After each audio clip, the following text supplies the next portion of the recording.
Let's all go to the lobby. Let's all go to the lobby. Let's all go to the lobby to get ourselves a treat.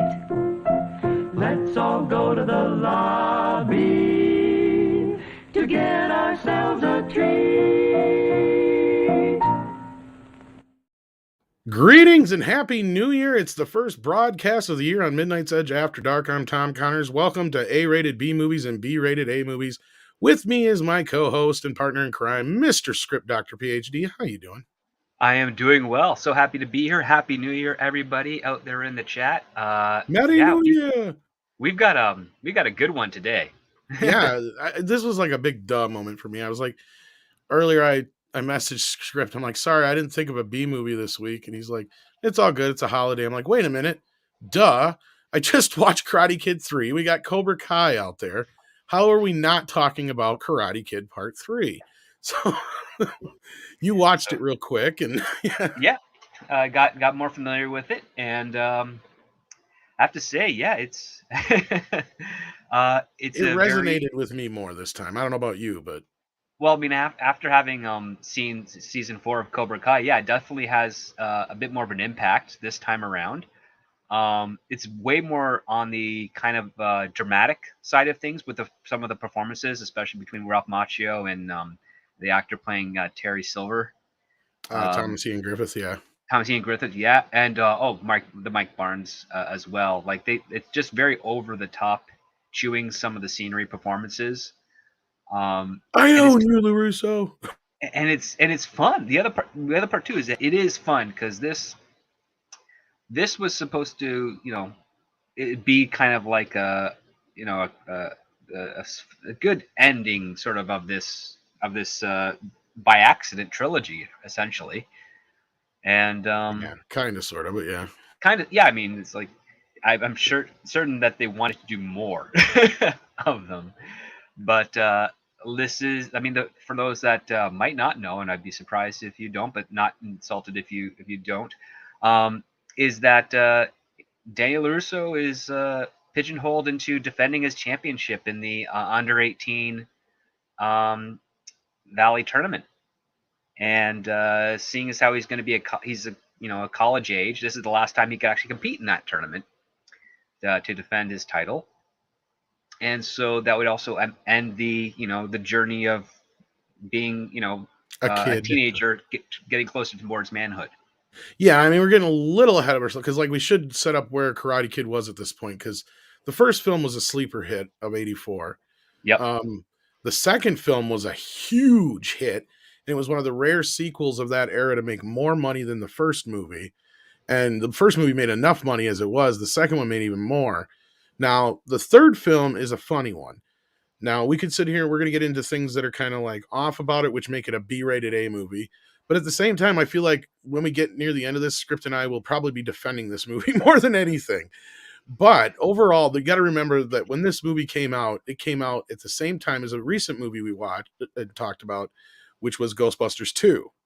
Yep. And they both came out very close together, and they were both not Paramount, Jesus Christ, Columbia's tentpole films. That's what I said, Paramount. They were Sony's tentpole films that year. Actually, it wasn't Sony yet, was it? It's still Columbia Pictures in this time. Until just about like later that year, the beginning of next year. I can't remember which. But like, yeah, it was just right close to it. But anyway, it was still Columbia. And their big tentpole movies were the two biggest sequels to their two biggest films of all time, Karate Kid 2, Karate Kid 3, and Ghostbusters 2. So they thought they had it in the bag. Ghostbusters 2 underperformed due to, competition mainly. And I would say the same thing for Karate Kid 3, and a lot of people may not agree with me. But I was looking at the numbers before the show. And guess what? Even though this movie underperformed the last two by far, it actually had legs at the box office and made most of its money after the first weekend.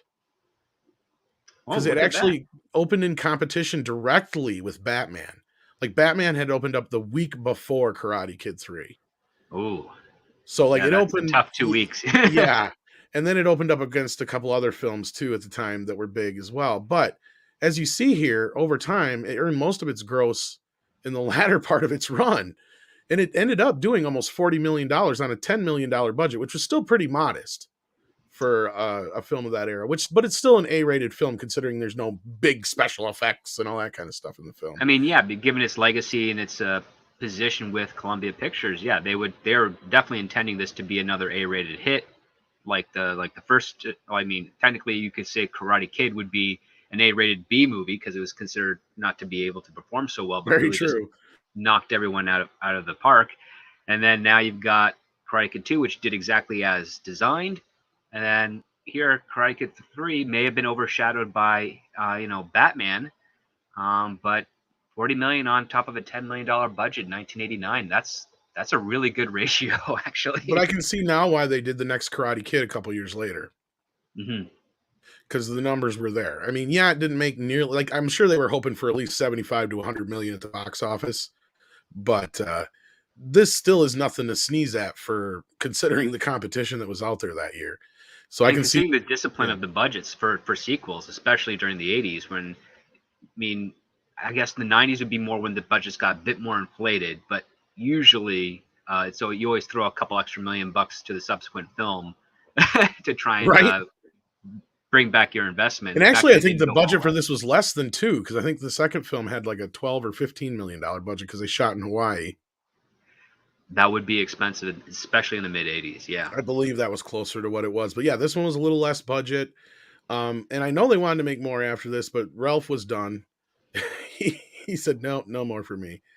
And yeah, you can see where the disappointment, not just at the box office to a point, even though it was successful overall.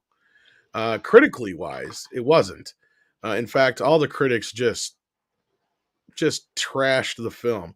In fact, funnily enough, Gene Siskel was the only one who gave Thomas Ian Griffith any credit for his role, and most people cited him as the reason for giving it such bad ratings. So that was like a bipolar reaction from Gene Siskel. But no, like unanimously, the movie was just hated by critics.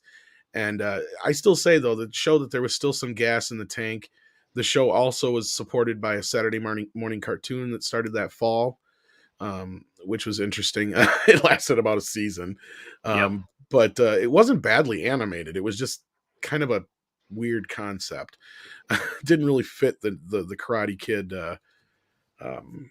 uniform exactly. But and funnily enough, the series actually was closer to what John G. Elvison really wanted to do for part 3.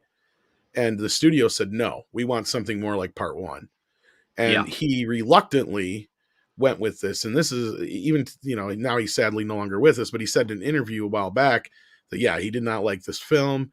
He wished he could have done something different. He wanted to do something more like the cartoon was, something more like Crouching Tiger, Hidden Dragon, getting deeper into the, mysteries of karate, and even having like flashbacks to like Miyagi's ancestor and all that kind of business. So in the end, I got to say, I think that the studio made the better call here, because I don't know if that necessarily would have fit any better, because notoriously the cartoon is kind of made fun of for how goofy it got. I barely remember the cartoon. Well, it was basically it was about this idol, which shows up in Cobra Kai, no less, in the background. It's an Easter egg. But they chase around the globe because this bad guy keeps stealing this idol from them, and it's like a Miyagi family idol, and it has like magical powers or some shit. I vaguely remember it. I watched like one episode like a year and a half ago or whatever it was, just for that documentary we did, or a year ago, whatever. And, yeah. And I'm just like, yeah, okay, I remember how bad this was. Yeah, I was disappointed as a kid, even more disappointed as an adult, but I'm glad they didn't go that route with the script. So needless to say, there is some issues with the script overall. It could have been something different. It could have been a little bit more interesting. But at the same time, I feel like there were some choices that were made that in hindsight separated a little bit more from the first film than people give it credit for. I don't know if you agree this time out, Script, when you were watching it, but... Well, what I would probably say is that it definitely goes in a different type of direction than other writers probably at that time would have taken the story. Because, I mean, if you're given with the mandate, make it more like the first one. And given Daniel's age and what was happening, like in Karate Kid number 2, we learned he has money to go pay for college that he ends up spending in in Okinawa, and then winning some back when he comes home. And the setup is that he's going to go register for college and start attending classes and whatnot. And if you were given that mandate, right, or make like the first one, you pretty much have some sort of bully in college picking on Daniel, and then you have to do some sort of college fight or something of that nature. And luckily, they don't go with that. They actually have Daniel sort of, they put him a bit more independent compared to the other films in the sense that his mom is called back to New Jersey because her brother is really sick. Uncle Louie, Uncle Louie is taking care of him. I'm guessing this is the uncle that is the father to the two cousins we saw in the previous Cobra Kai series. The same Uncle Louie they talk about in the first movie, Yep. Oh, you mean, in the series. Yeah. Okay, gotcha. In the series, because we see his kids, cousin. Which would be the kids saying goodbye in the beginning of the first movie, yes. Yep. And we get this awesome scene with the mother, because originally in the script she wasn't in there. That is correct. Yes. Ralph Macchio said, no, we should at least acknowledge her and do something with that. And thankfully they did. They did the appropriate thing. They gave her a reason to be out, but they also gave her a funny scene to be involved with. She's on the phone, and then her brother's ringing a bell behind her. Well, originally in the second film, she went to Fresno. So I think they were just kind of going off of that whole thing, because the whole reason before they went to Okinawa, Daniel was just going to spend the summer with Miyagi anyway because he didn't want to go to Fresno. Yeah. So, I don't know if they were just going to kind of go off of that, like she was still in Fresno or what. But no, I agree with Ralph. It was nice to see Mom again because she was not even in the second film at all. Yeah, gosh. Yeah, I forgot about that part. Yeah. She's talked about, but that's it. Just in the scene where he's like, I'm expecting a refugee. He is on the phone with her, and we don't even get to see her perspective. Yeah, he's like, I'm expecting a refugee. He's like, from where? Fresno. And he's like, you talk to my mom? He's like, yes, talk to mother. That's the extent she's mentioned, pretty much. Yeah, and that's morally for myself, I think that's not cool. But I mean, I'm glad they didn't do it this time around, and I'm also glad that they made Daniel LaRusso, kind of contemplate what would be considered the tried and true direction of a kid of that time, which is you go to college, you get a degree, you get a job and do all that. And he's just like, no, I just want to skip that, and I want to do something else. And he, unfortunately, their apartment when they return from Okinawa is sold, and you have that lady who's keep barking at Miyagi, saying, Uncle "Didn't I tell you Louie's the bum would sell it?" Yeah. I think he called her Uncle Louie's cousin or something like that in the first movie because they were talking about coming from New Jersey, and she was from Jersey too. Yes, yeah. The lady who plays Happy Gilmore's grandmother eventually. Yes. And I love her little bit. It's nice to see. That's what I love about this universe is how, and that's what works with Cobra Kai, not to jump to that again, but how, characters just kind of plop in and out here and there. It's kind of like the same thing with Cobra Kai. It's just like they're just there, and like I like how the mom just kind of comes in and out once in a while in Cobra Kai. It's just so natural, and it's like it doesn't feel forced and like, oh look, kids, like in a kind of a guest appearance kind of way. I mean, they do that stuff with certain characters, but it's the same thing here. It was like nice to see that lady again from the first film, and they even got like some of the same people back from the tournament side of things, like of course. What's his face? Johnson, Pat Johnson. He did all the choreography anyway, so that's why he's still the referee. But it's still nice to have that continuity. No, it is. It's actually something that you don't see in many other franchises. I mean, Lethal Weapon, I think, is the only one I can think of that's big that does the same thing. And Rocky, and then Rocky, of course, a handful of them. It's all started in the 80s. Even though Rocky did switch out the kid a few times, but yes, like. And of course, for those, John G. Elvison originally directed Rocky, and this, of course, always is in the shadow of Rocky. And I mean, this movie kind of does shadow Rocky 3 a little bit too, right? With like the biggest thing about this movie, because the first movie was about Daniel just, trying to stop being bullied and stand up for himself. The second film was he was fighting for his and Miyagi's honor. This time around, he's fighting his own inner fears, right? Like, that's kind of what this is. And at the same time, it's also about, making his karate with Miyagi mean something more than just trophies and belts.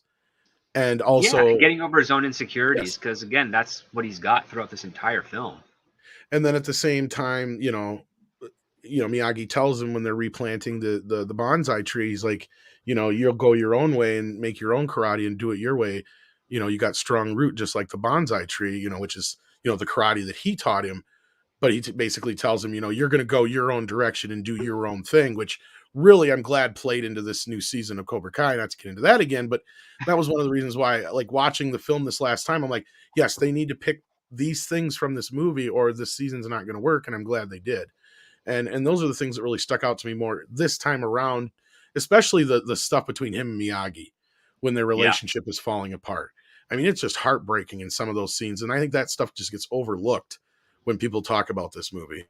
Oh, Pat Morita, in that one scene where Daniel's like yelling at him and then he slams the door It's in like, his yeah, face, just get off my back. Yeah. and there's so much going on there. Like, he's holding back tears, and this is really Miyagi's kind of first instance thinking that the relationship might be threatened, because up until that point he still trusts and cares for Daniel and doesn't want that to end.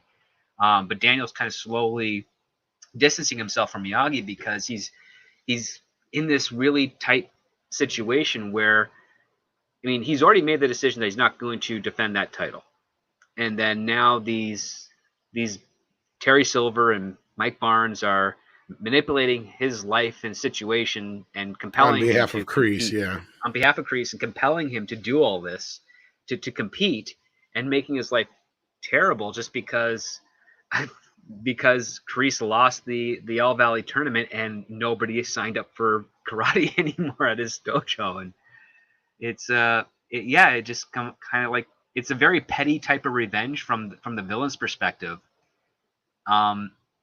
But it really does put Daniel through the ringers and trying to, grow up as an adult, because he makes a lot of mistakes in this film, a lot of impulsive mistakes and impulsive decisions, and it all comes from, not necessarily from his heart, but like kind of just from his head. Like, he's not thinking with his whole presence of being, and that's one of the lessons Mr.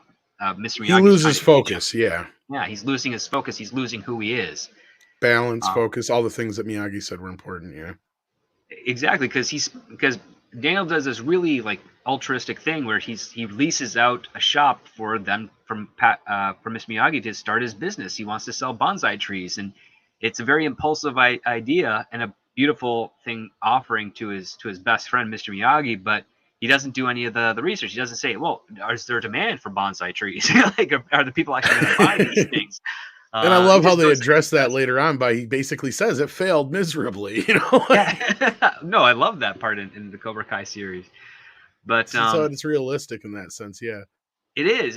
It's basically, I mean, what was brilliant about the Cobra Kai series is that it takes all the follies of this film and it uses them as a foundation to set up for jokes and story plots in the story that they're overall telling. Yeah. But what I think is interesting is that even though this script is by no means great compared to the previous two, because it makes those risks of going into different directions, and then also at the same time trying to manipulate those directions to go and satisfy the needs of the studio, saying make it like the first one, which means ending it at the tournament.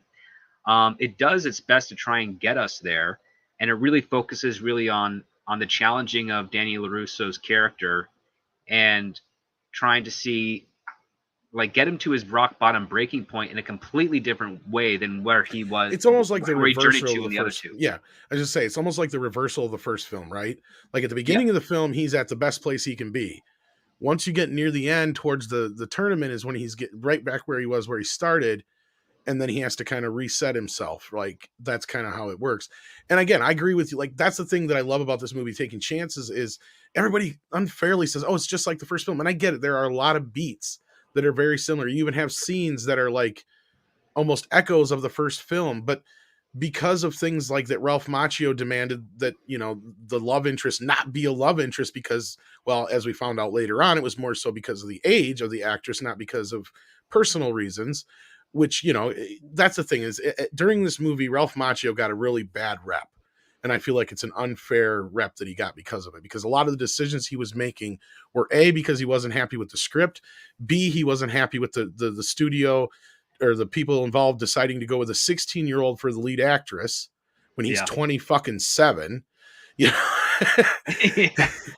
And even though he's playing a kid, that's not the point, right? It's just I can see where he would be uncomfortable with that, especially being pushing 30.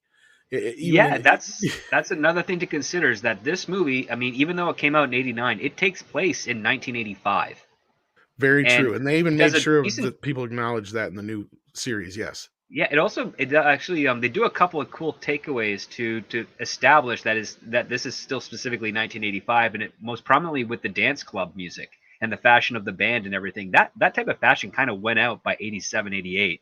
Like the big shoulder pads, the weird hair, all that Yeah. stuff that the musicians were wearing, like those were kind of fading out by that point.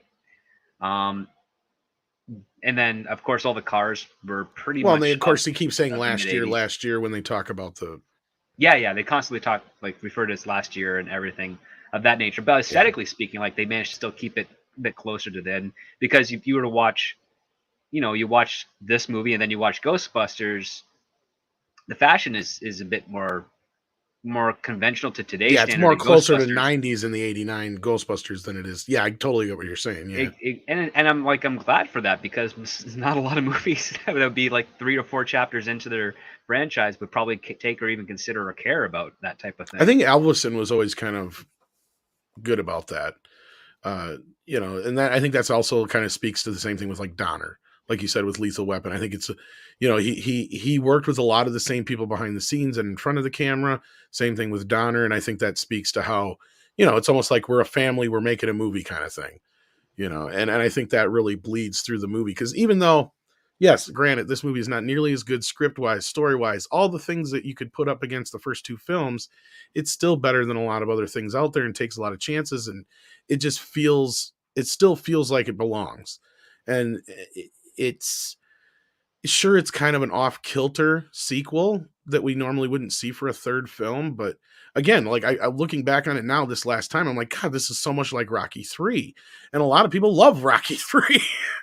And it's like if you really look at it, I mean, there's a lot of similarities in that. And it's like, well, I think people overlooked this movie because of at the time it came out. And I mean, people's like interest was starting to wane a little bit in the Karate Kid in general. And just overall throughout the years, a lot of people forget about this movie. Even somebody said it earlier in the chat, they forgot the movie even existed. And they keep remembering the third film being the next Karate Kid, right? Because like Yeah. that's another problem, I think. Well, here's the other thing. I mean, I like the fact that yeah, you are right. It does echo some aspects of Rocky 3. The only difference being is like Apollo Creed isn't actually working with Clubber Lang in secret. Exactly. Yes. Like there's that. But I mean, the whole thing with Rocky facing his fear and all that Yep. business, like that's very much in line, and kind of like if you kind of look at it like where Miyagi kind of takes that turn to decide to finally train Daniel, it's kind of the same thing with like Rocky finally going to Apollo and asking him for help kind of thing. Yeah, but the difference being is that Apollo, like Rocky, reaches out to Apollo kind of on his own agency, where Terry Yes. Silver is completely manipulating things so that he can put himself in there. It's almost as if Terry Silver watched Rocky 3 on cocaine and said, "Hey, I'm going to do this to Daniel." Yeah. Which would be fantastic if they did that in season 5. Yeah. It's like, you know what got the idea to mess with you, Daniel? Rocky 3. I'm Apollo. He's like, but Apollo was a good guy. Like, I'm a good guy. Oh shit! Yeah, because Mike Barnes would have been Clubber Lang. Yeah. Yeah. Mike Barnes would have been Clubber Lang, and Mr. Miyagi wouldn't have. I mean, obviously, Mr. Miyagi doesn't pass away in this film. Like, Yeah. No, like and Mickey, but the only other thing was like unfortunately the I forgot her name all of a sudden. I know it normally. the female lead. Yeah. Oh, Robin Lively. Right, Robin Lively's character, Jessica.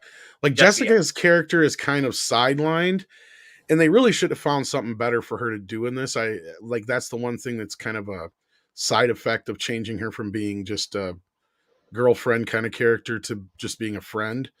Because there were some people who asked time and time again if in the original script she wasn't hired by Terry Silver, and she said no, that was never part of the plan. But like looking back, like that would have made a little bit more sense and had her been put her into the story a little bit more, right? Like it would at least give her something more to do than just kind of disappear 2/3 of the way through.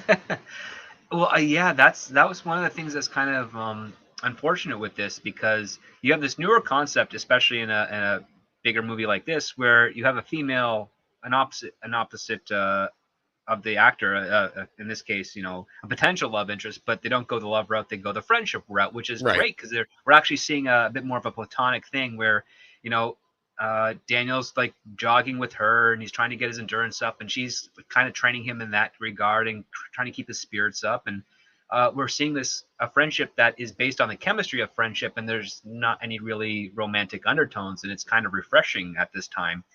And I think that was kind of a smart move, but I also feel like that it's sort of like the filmmakers are just placating the idea as opposed to really having some fun with it and exploring where it could Exactly. go. Yeah. Right. Like if they would have made her, as part of the ruse, it would have given her character a little bit more reason to be there. Because, like, yeah, having her not be the love interest, unfortunately, they just have her leave in the beginning of the third act and she's gone. She Well, really has no yeah. reason to be there.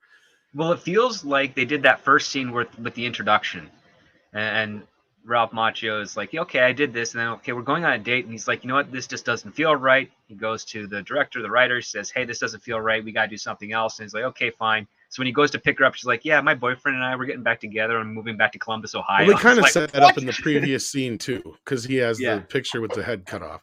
So I think it was kind of taken care of before the movie was ever even filming. But I don't. You could be right because Lively did say that he was difficult to work with. So, and she's the only person who's ever really said anything negative about him. So I have a feeling it had more to do with that, at least in my opinion.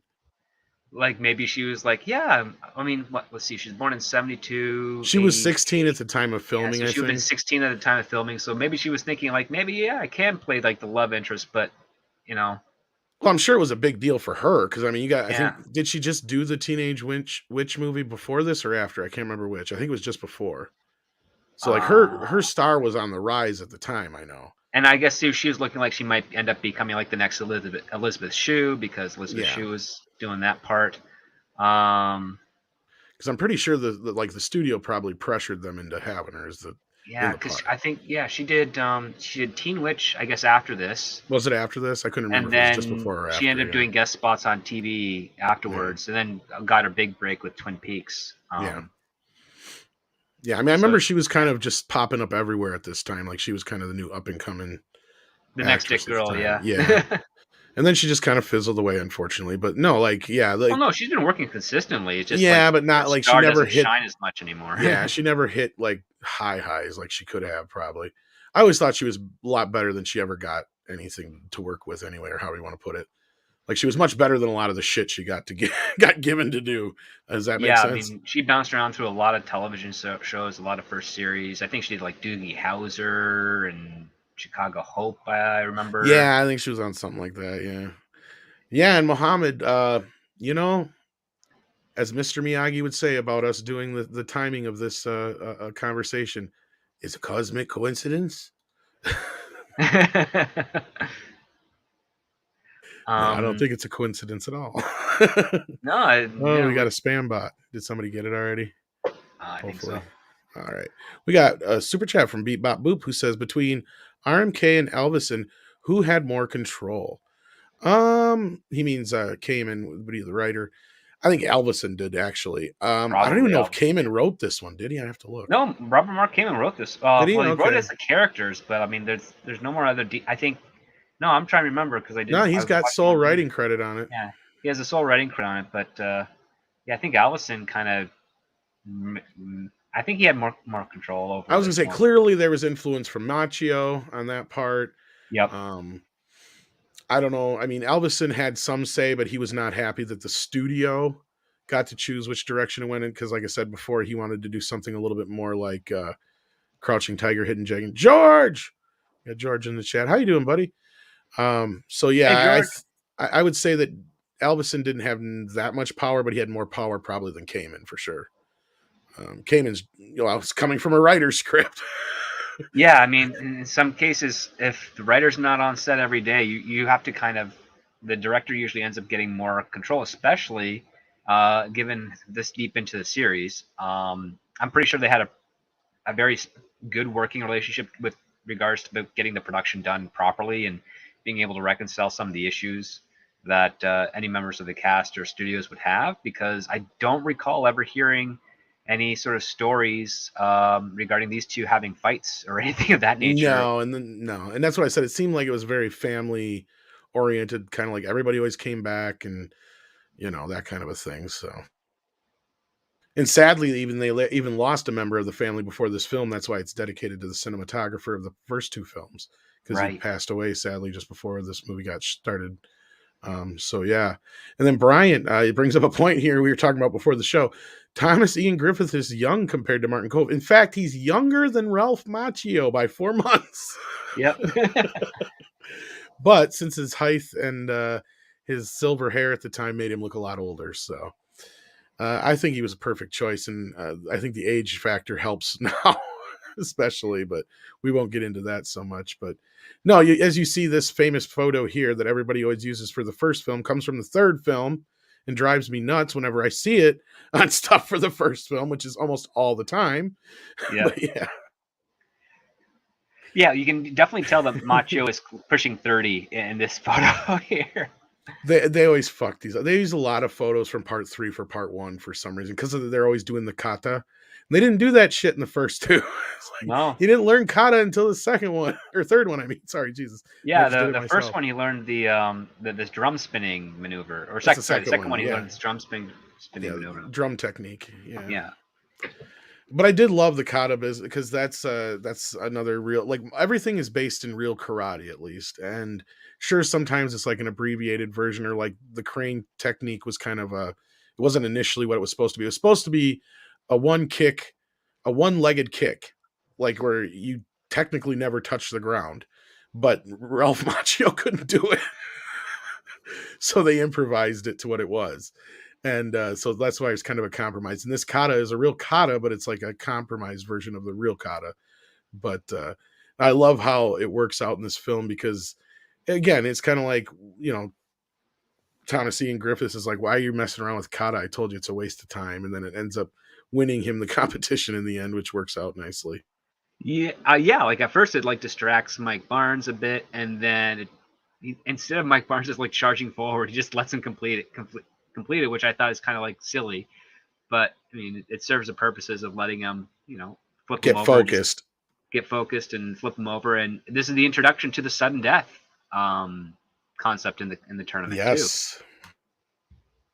Yeah, they made some changes in this one, which I thought was too convenient for the story.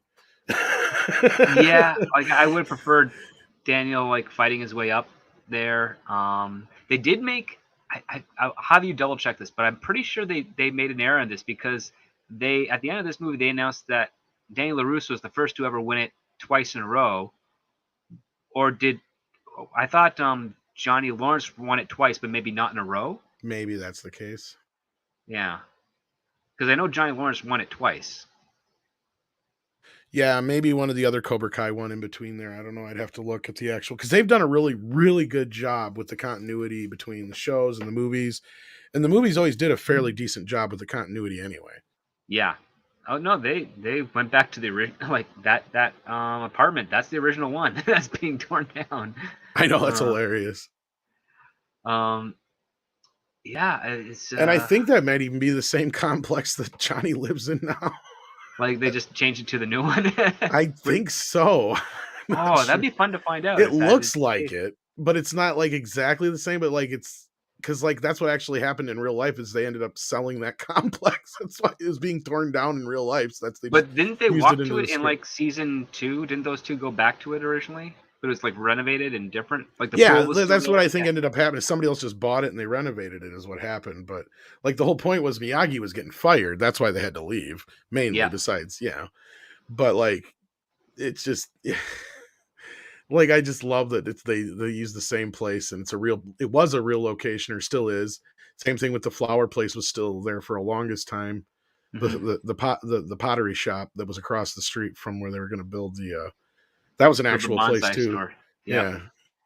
So here's the other thing that I actually really enjoyed. So again, one of the flaws that Daniel faces in this movie is that he's very impulsive, and he doesn't learn how to focus and take a minute.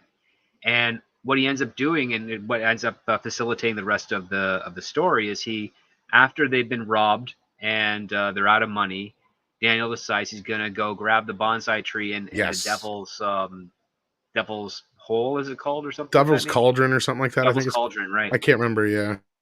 And sell the bonsai tree to pay for, new supplies and to keep them afloat. And that ends up basically to get ambushed by Mike Barnes and his team, and he signs the I guess permission slip to compete inside the in the tournament, so that he can get the bonsai tree back and then get pulled out of the pit without any harm to coming to Jessica. And when he goes back to tell Miyagi and like have him fix the tree, Miyagi's like, "Yeah, I sold the truck. That's how I got the money to keep Yep. us afloat." And I'm thinking, okay, I know that truck from the movies. I have to go back and watch and see if is that truck back in the series? Did Daniel manage to buy that back in the future? Because it looked like the same amount of cars at the beginning of all the movies are still there in the series. I don't think the truck is still there though. Oh, I gotta double check that. But if that is there, that'd be kind of like a very interesting. But I know it was the same truck from the first film. Yeah, continuity wise. Yeah, because it's just a pickup truck, like the old rundown. Yeah, and then truck. Ralph Macchio actually owned the yellow car because he got to pick one of them when he left. Yep. But yeah, I'm that was gonna part have of to his deal rewatch. or whatever. I'll have to rewatch some Cobra Kai a little later, but I want to see it. And maybe it'd be funny if that truck was there and it's something like, yeah, Danny You went and rebought it, bought it back, and after feeling bad about the failure of the bonsai business, and then having also found his way into working in the auto industry as a retailer, he would have connections. But yeah, I like the fact that Miyagi was always really calm here, but I like the fact that their relationship is also growing a little bit beyond friendship into more like a far more caring of a father-son type of thing. Yeah. Especially like once we get to the karate match, and Daniel's just like, he's been beaten up. Like you got that whole get a point, lose a point order from Terry Silver, where Daniel, he gets like smacked in the face, he gets kicked in the groin, just really thrashed. And yeah, the obviously the rules went way lax this year, but yeah. And I wonder if that has something to do with the little like, not getting into spoilers here, but a little something that happened in season 4 of Cobra Kai. But what's also interesting is that Daniel LaRusso, he's on the ground, he's terrified, he's vulnerable, he is pleading with Miss Miyagi that he has to give up, and Miss Miyagi tells him this one thing, like, it's okay to lose a fight, but it's not okay to lose to fear. Right. And it's a great advice, and he actually like shouts at Daniel LaRusso, and he's telling him like, no, you're gonna do this, like, and I believe in you, and all that stuff. Yeah, it's one of the few times where he's been extremely assertive with him. Yeah, and it's kind of like, asserting his dominance. He's like saying like, I believe in you, and that's like the the mentor, the parental relationship that you have, like, even if it's a pseudo parental relationship. That's what we kind of have here. This is Mr. Miyagi saying like, you do this, you become a man, essentially. Well, and a big part of it too is Miyagi's entire teaching, and it's kind of Miyagi at that time, and that's kind of leading into the whole "you'll do it your own way" thing earlier on in the movie, where he goes, your best karate is inside, still inside. Now time to let out. This whole time, Miyagi's been teaching him how to subdue his aggression, be always on the defense, and that's him finally giving him the A-OK to go, now it's your time to strike first, kind of, basically, in so many words. Which, I mean, he's still on the defense in the move, but it's still him taking control, right? Like, because Miyagi has always had him on the defense this whole time, and I think that's kind of what this movie was kind of leading up to, was Daniel having to finally stand up for himself, right? Like, that's kind of what the whole thing is. Miyagi's trying to get him to do is to tell him no, right? Like, I want our karate. Now you know how to defend, and now you know when to attack. And to assert yourself, stand up for yourself, and all that business. And SXHBK says he hasn't seen the truck in the show. Trav 101 brings up an interesting trivial point. Now, I think this was in either the original novel or whatever, but yeah, this is something I've known for a while, but Snake is technically supposed to be Terry Silver's son. Now, I don't know if they're ever going to carry that over. It's kind of more of an inside joke because he's played by the director's son. Yeah, I mean, he's beating him up in the beginning when we first meet him, right? He's in the pads. I can't remember if that's him or not, but he's the one it's Snake. He's the Yeah. one that with the stonewashed jacket and stuff like that. And because there's Dennis and Snake, and Dennis is kind of the quieter one with the darker hair. Yeah, Snake's the one that's Daniel LaRusso like throws his arm out when he's challenging him on the mat, right? Like he comes up, he's like the chubbier guy. I think so. Yeah, yeah, he's the chubbier one. Yeah, The bulky one, as Putin puts the it. bulky Yes. one. Yeah. I don't. There is a lot of this going. I don't know. See, this is something Script and I think will agree on. Once you start doing a lot of this stuff, this is where I was glad that the whole Miguel theory that people had didn't come to be. Yeah, because me once you too. start relating everybody, then it starts shrinking the universe. It really does. I mean, I've heard people suggest that Jessica Andrews, Robin Lively's character, is actually Tori's mom who's sick, but Tori doesn't have as far as I know, Jessica was an only child going back to Ohio, right? So she doesn't have a sibling. So Yeah. that theory's out the window, and I'm glad for that, because yes, I They've don't even said Julie might be her dad or mom too, and I'm like, that makes no sense. But like, yeah, I don't get that one. I think it would be a big mistake to try and shrink the universe by making everyone so tightly interconnected. I think Cobra Kai's success is the fact that they're able to bring in these brand new characters and properly integrate them into the Karate Kid universe without it circumventing or subverting the Karate Kid characters, which I think is great. It's one of the reasons for the success of this series. Even though, I mean, I'm glad it's on a binge model just because we were able to get it done. But at the same time, this would dominate 2022. Right. 10 weeks of 2022 would be dominated by Cobra Kai. I'd be bitching right now. Yeah. I'd be like, after that first episode, what the hell? You fuckers. Come on. But yeah. They did it for Chucky. They could have at least did it for this. They could have, yeah. No, but that's not Netflix for you. But YouTube didn't do it either. Like I remember watching the first 2 seasons in one fell swoop too. So yeah, YouTube Red definitely went full out on that. It worked for them. I mean, gosh, they had many millions of views on their videos. Just this one is the only thing they had success from, and yeah, I'm sure they got a pretty penny from Netflix for the first 2 seasons though. So, but no, like. That's one of the great things about it is how they've been able to make these characters new and not necessarily be related to the other characters all the time, right? Like Miguel is an echo of Daniel, but he's not Daniel.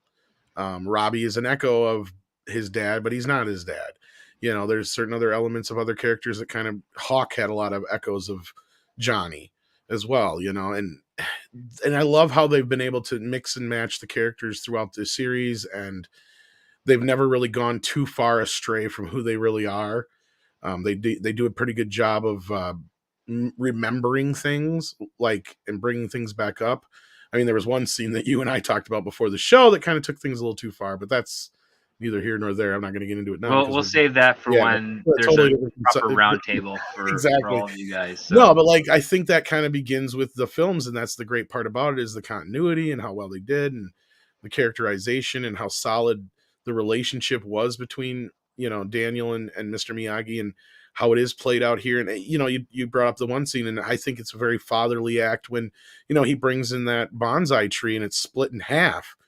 And I mean, Miyagi had every right in the world to just basically disown him and God knows what else, but no, instead he's supportive, and the first thing he's concerned with is getting the focus on the problem, not on exactly.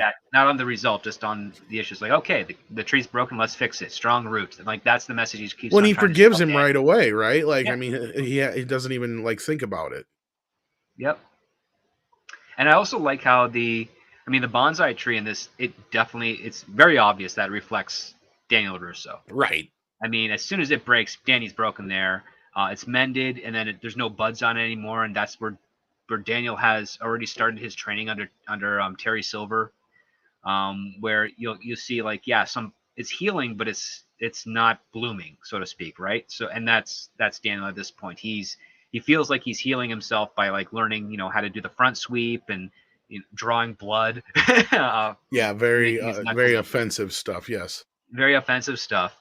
But the moment when he gives that up, and then Mr. Miyagi like comes to the Cobra Kai dojo and then beats the crap out of all three of those guys, especially Terry Silver doing that whole like kawaii like thing with his hands and trying to mock Mr. Miyagi, and Yeah. then Miyagi throws him into the mirror and then does the exact same thing back, making fun of him for doing that. Yeah.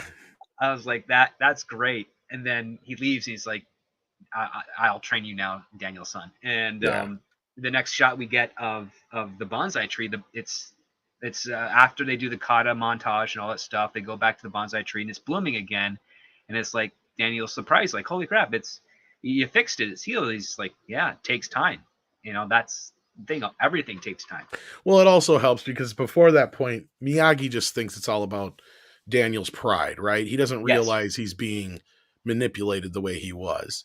And again, I think that's kind of where he's like trying to teach him to stand up for himself. And it even goes back to the second film, right? Because like, they keep talking about in Cobra Kai how Miyagi-Do is so offense rather than defense, where it's not necessarily the case. I mean, Daniel makes the point in the second film. He goes, is there a counter punch? And Miyagi goes, I don't know, ask the drum. And that's kind of what he's telling him is basically, yes, everything I'm teaching you has a counter, right? Like that's kind of where he gets here. And that's with the kata and everything by the end here. And it all just kind of culminates together. And that's where Daniel, I think it all kind of clicks with him, is you don't have to have all the offensive moves like sweeping the leg and the strong, punch and all that kind of stuff. Like Terry's trying to teach him so much as, get away from the first punch, but then use your opponent's aggression against them and use that as the counter, right? Like, and that's kind of what even though it seems so simple at the end of this film, a lot of that clicked with me more this time. And I watched it before I saw season 4 and you watched it after. So, but we seem to both have had similar kind of things. Cause like I picked up on things. I'm like, they really need to focus on this stuff. And they did. And that's what I love about the guys who are making Cobra Kai is they've clearly watched these movies as many times as I have. Right, if not more, probably if like not in more. the writers' room while they're like breaking down the seasons. Like, okay, this probably is more so in the last few years. Yes. Yeah, and it's something that I think is really cleverly done. Is just the fact that Terry Silver is oh my god, did I just forget what I was about to say?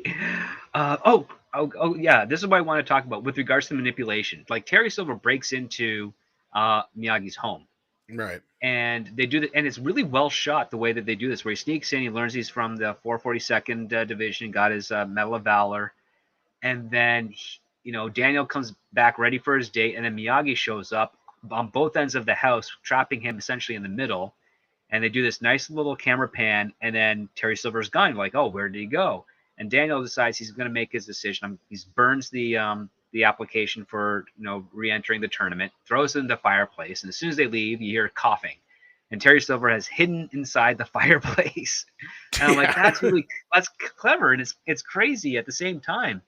And I thought it was really, I like that type of thing. I like the fact that this was like the first, or not really the first, but maybe it was the first point of understanding this obsession of Terry Silver's for getting revenge on behalf of his friend. Yeah, and I like the fact that he also says, "Oh, I'm setting up like a dozen Cobra Kai studios throughout the entire valley. Like it's all said and done." Yeah, and yet nothing happens to it after the end of this movie. Yeah, Terry is an interesting, like, he's such a classic villain, right? Like, because Kreese has a lot of layers, and so does Terry to a point, but like on the surface, though, Terry is just pretty much that maniacal villain. And he's like so quintessential 80s villain. He dumps toxic waste. He's an uber rich, guy who clearly is, everything that everybody was trying to make out as bad by the end of the 80s, yet everybody wanted to be in the beginning of the 80s, right? Yeah, like he's the corrupted one. And yes, I love the fact that he's in the bathtub, he's dictating letters, like saying, where were he's like, oh yeah, well, I'll sue you and your whole family and everything. He's like, okay, my best to Lauren and the kids. It's like, it's so hysterical. Just like there's subtle jokes in throughout this entire film that on his side of things that I'm like, I can totally see why Thomas Ian Griffith liked this role and chewed the scenery the way he did, because there's all these subtleties being thrown around in here, especially like the sinister smile he makes when he's hiding behind the wall, and Daniel just starts finally like punching the wooden uh, mannequin type thing to try and prove himself to Terry Silver after all these lessons that he's being taught that are antithetical to the Miyagi-Do teachings, and are clearly just designed to humiliate and break Daniel LaRusso. And I love the fact that he kind of wins in that regard. He does break Daniel. I love that part. I like it when a hero does manage to sort of break, but because it makes the satisfaction of that redemption, that rising back in the face of defeat, far more satisfying. Yeah, because in part 2, overall, Daniel isn't really, and I've talked about this before, I think with you, where Daniel doesn't really have much. I mean, he has an arc, but he doesn't have like a character arc in the film in the sense that he did in the first film. He is actually more so there in support of Mr. Miyagi. Mr. Miyagi is the one who's dealing with the change, and it's Daniel is the supportive character because he's the one who's already lost a father.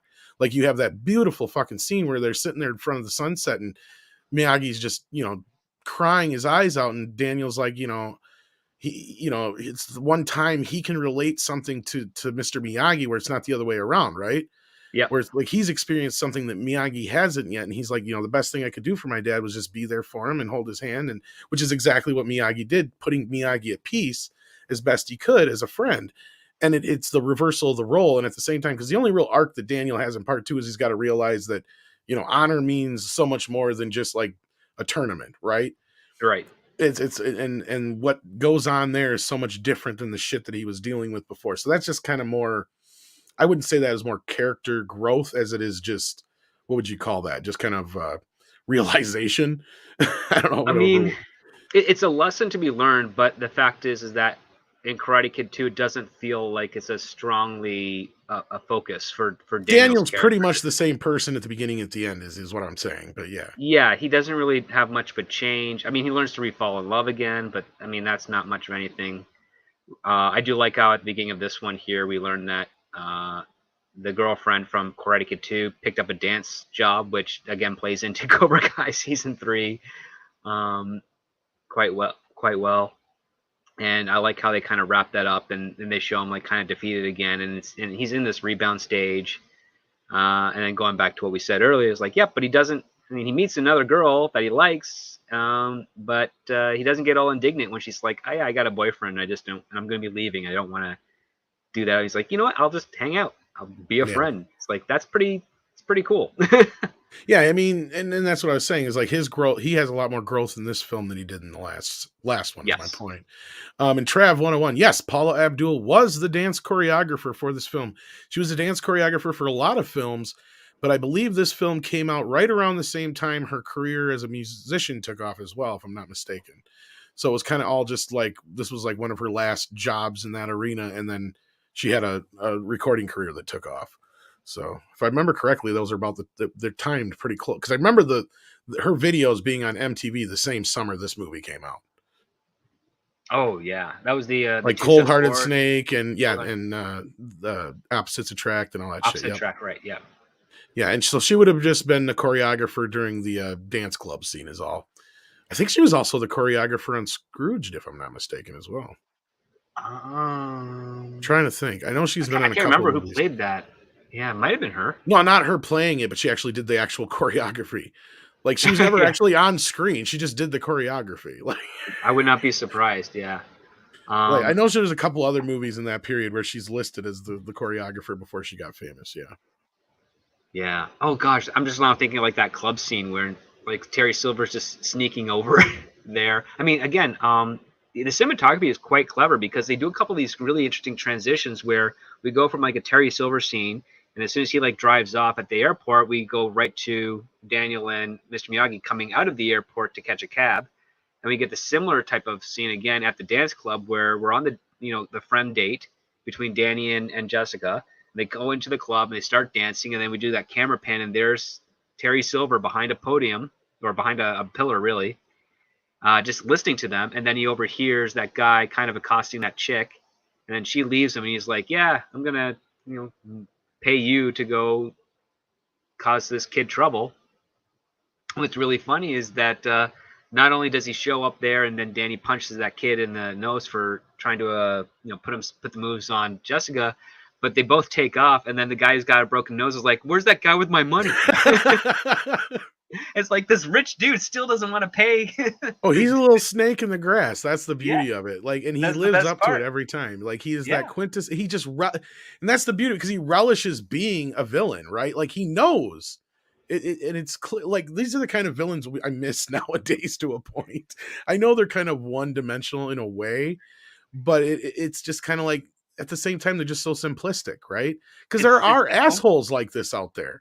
It's the stereotypical ponytail corporate villain. Like we Yeah, see him here. We've seen this type of villain in like the Three Ninjas movie, like in the yeah. first one. And they got a couple others out there. Oh yeah, there was plenty of them scattered throughout the 80s and early 90s, definitely.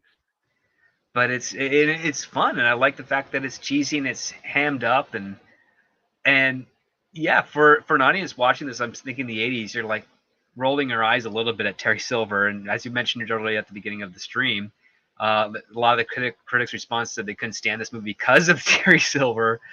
And I think what's really funny is how the writers for Cobra Kai took that and then gave it a great, brilliant explanation as to why why he was like that way. Indeed, because what's just funny is I think that's why he was so reluctant to come back in the first place.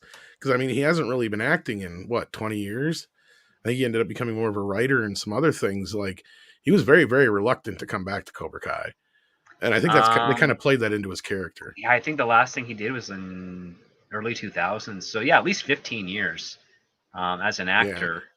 Well, because I remember And when this came out, they tried making him like an action star, and it just didn't happen for him, and he just kind of faded away. And well, yeah, 'cause unfortunately, this movie was kind of like the one that really, I think, didn't help his image.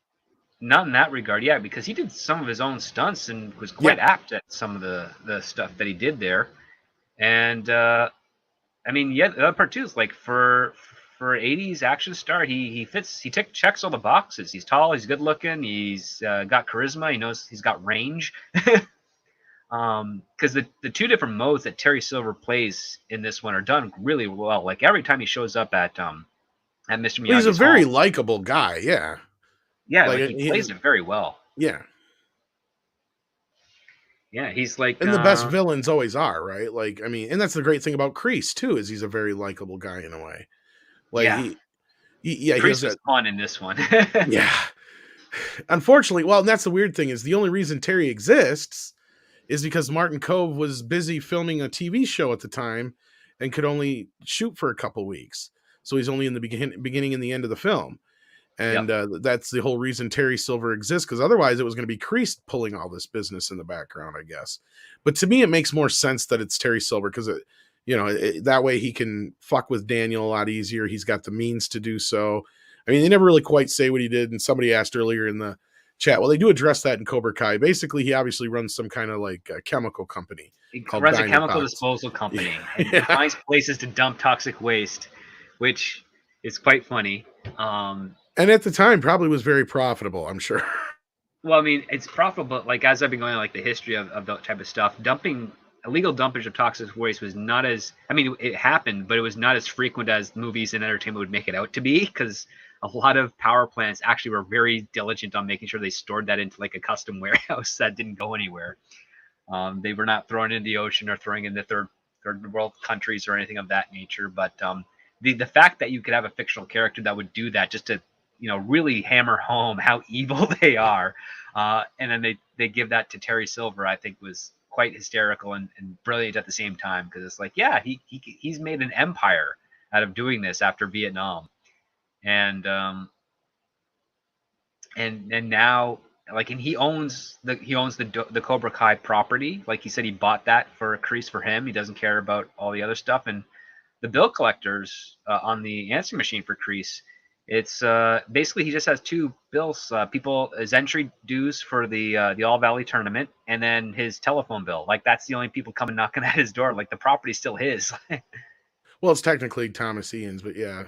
Yeah, it's still Cobra Kai's property. Like Because that's what he's saying is I can't afford the rent when he shows up. He's like, you think I'm worried about the fucking rent? Yeah, like basically that's what Kreese was doing. He's just paying Terry Silver renting the property. So And I just noticed that fucking tattoo too. Like, I want to keep my mouth shut though. Anyhow, did we go see it in the in this movie? no, not We definitely Terry's. saw I don't think. Kreese's. Yeah. That's what I'm saying. It's right there on screen. I don't know if Yeah. we ever got to see Terry's, but it doesn't matter. It still works because I don't think we ever see him with his shirt off anyway, outside when he's in the tub. So, but there's another character we've kind of not talked about, and that is Mike Barnes, Yeah. who is just pure like rage. And yeah, he is definitely He's not introduced that way either. He's like really calm, cool, and collected. Like he's a lot Terry like a Silver's young like, Terry Silver. Yes.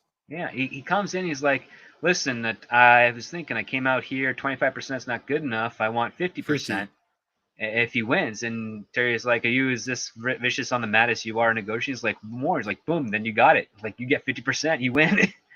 And I think that's where it's interesting here because he didn't win, so I guess he doesn't own is a part owner of Cobra Kai. No, that's right. I misremembered it. Yeah, so well, he doesn't have it because you're dealing with both two numbers, right? Like 25% if he wins, but he's like, yeah, I misremembered it because of the whole thing. Yeah, but like, yeah, no, and that's the beauty of it is there's still room for him to come in here, and I don't want to spoil anything later on. But no, this character is definitely one that this is the Clubber Lang for Daniel, right? Like he gets into his head. He's bigger than him. He's stronger than him. He's faster. He's all the things that Johnny was times 10. And he's probably a few months older than him. Yeah, and not only that, he has none of the like he's relentless. Like at least Johnny had some like morals to him, and like even you see it with the sweep the leg scene and that kind of stuff and all that kind of yeah. He's the hothead of karate. He's not even really a Cobra Kai student. Like he's learned and he knows his own thing. Where Johnny Lawrence was a Cobra Kai student, listening to the strike first, strike hard, no mercy, and then taking in the honorable undertones. And I mean, we get some of that contrast with the beginning of this film, with the recap of the first film, with the tournament, Johnny Lawrence, being told sweep the leg, and then getting strangled by Kreese after for getting second place. Yeah, second place is no place. Yeah, and then you have this guy come in, and he's doing some moves, and Kreese is like, "Did you teach Tim that?" He's like, "Nope, that's all Barnes." Yeah. No, and what's funny is he was only a green belt at the time. I mean, he actually is a karate, he does, that's kind of how he got the job, but like he was only a green belt, which is funny. He's playing a black belt, but he actually hurt himself pretty bad during the filming. We were talking about the scene earlier where Miyagi comes in and kicks ass in the dojo. Well, during the scene where he gets thrown in the door, that's him doing that stunt. And I guess he actually ruptured something inside his stomach. I can't remember what it was. Yeah, he tore an abdominal muscle. Something or other. But like, yeah, so like for 4 days, he was in extreme pain and he didn't go to the hospital. And then one day on the set, he passed out and woke up in the hospital. Yeah, so like he damn near died. Yeah, I mean, he tore an abdominal muscle and it bled into his stomach. And so they had to... From internal bleeding, yeah. From internal bleeding, they had to stop it. And luckily they did, because I think he was just on aspirin to fight the pain for a couple of those days. Yeah, he just took aspirin for 4 days. Yeah, I was like, damn, that's tough, man. That's a tough guy. No shit, right? Hey, Fat Steven Seagal, how you doing? Hashbrag, Heart of the Champion, wax on, wax off. Thank you so much for that. Yeah. Steven. Oh, I did love that. I loved how finally in this movie, Danny LaRusso realizes that Mr. Miyagi turns everything into a karate lesson, and then teaches Julie how like her shaping Jessica, of the clay. You mean, yeah. Or, sorry, Jessica, the shaping of the clay could be a karate move. Before Ghost, mind you. Yes. This could have been that movie. Had Ralph thought about it better. Ghost. Like he'd been like, no, you know what we need here? We need some Everly Brothers, and we need a scene where we're making pottery. And this will be a hit. Whoopi Goldberg to channel the spirit of a lost karate. Yeah, we have Mr. Miyagi die in the first scene, and it's Whoopi Goldberg through the whole movie talking as his ghost. No, but no, like Mike, definitely kind of more one-dimensional in a way than Terry. But like you said, no, when he first comes in, he's not this like raging maniac that he's playing the part throughout, trying to break Daniel down. He definitely knows what he's trying to do, and I can't wait to see if they do anything with the character. I've got his autograph, actually. Yeah. I was kind of hoping to get a hold of him and see if he'd pop in tonight, but I hadn't heard back from him yet. So, but that would have been fun. but no, like I do enjoy the ending of this film, and even though some people give it a little shit, I think it, like you said, it's kind of the moment where Daniel goes from being the Karate Kid to a man. Yep. Yeah, because again, as I mentioned before, Daniel is starting to realize that he's making all these bad mistakes, and the lesson he has to learn is to not lose to fear and to focus on what it is he actually wants. And to focus means you have to stop and take a minute. And every flaw that every mistake that Daniel made comes to his flaw of being impulsive, and his impulsive nature is all the way stems from the very first film. I mean, his impulsive nature was to punch Johnny Lawrence in the nose when he's, on the beach, Right. and that started this series of events that took everything all the way to where we are now, and now Mr. Miyagi is finally getting to that right that right lessons. Like, you've learned all the defensive things, you've learned the perspective, how to keep calm, what it means to be focused. Now you got to bring that all together in this one moment, and be be your own karate, so to speak, is like what he says, is like, find your inner karate, or your inner being. He says your best karate's inside. You're your best karate inside. Yeah, sorry, thank you. Now time to let out.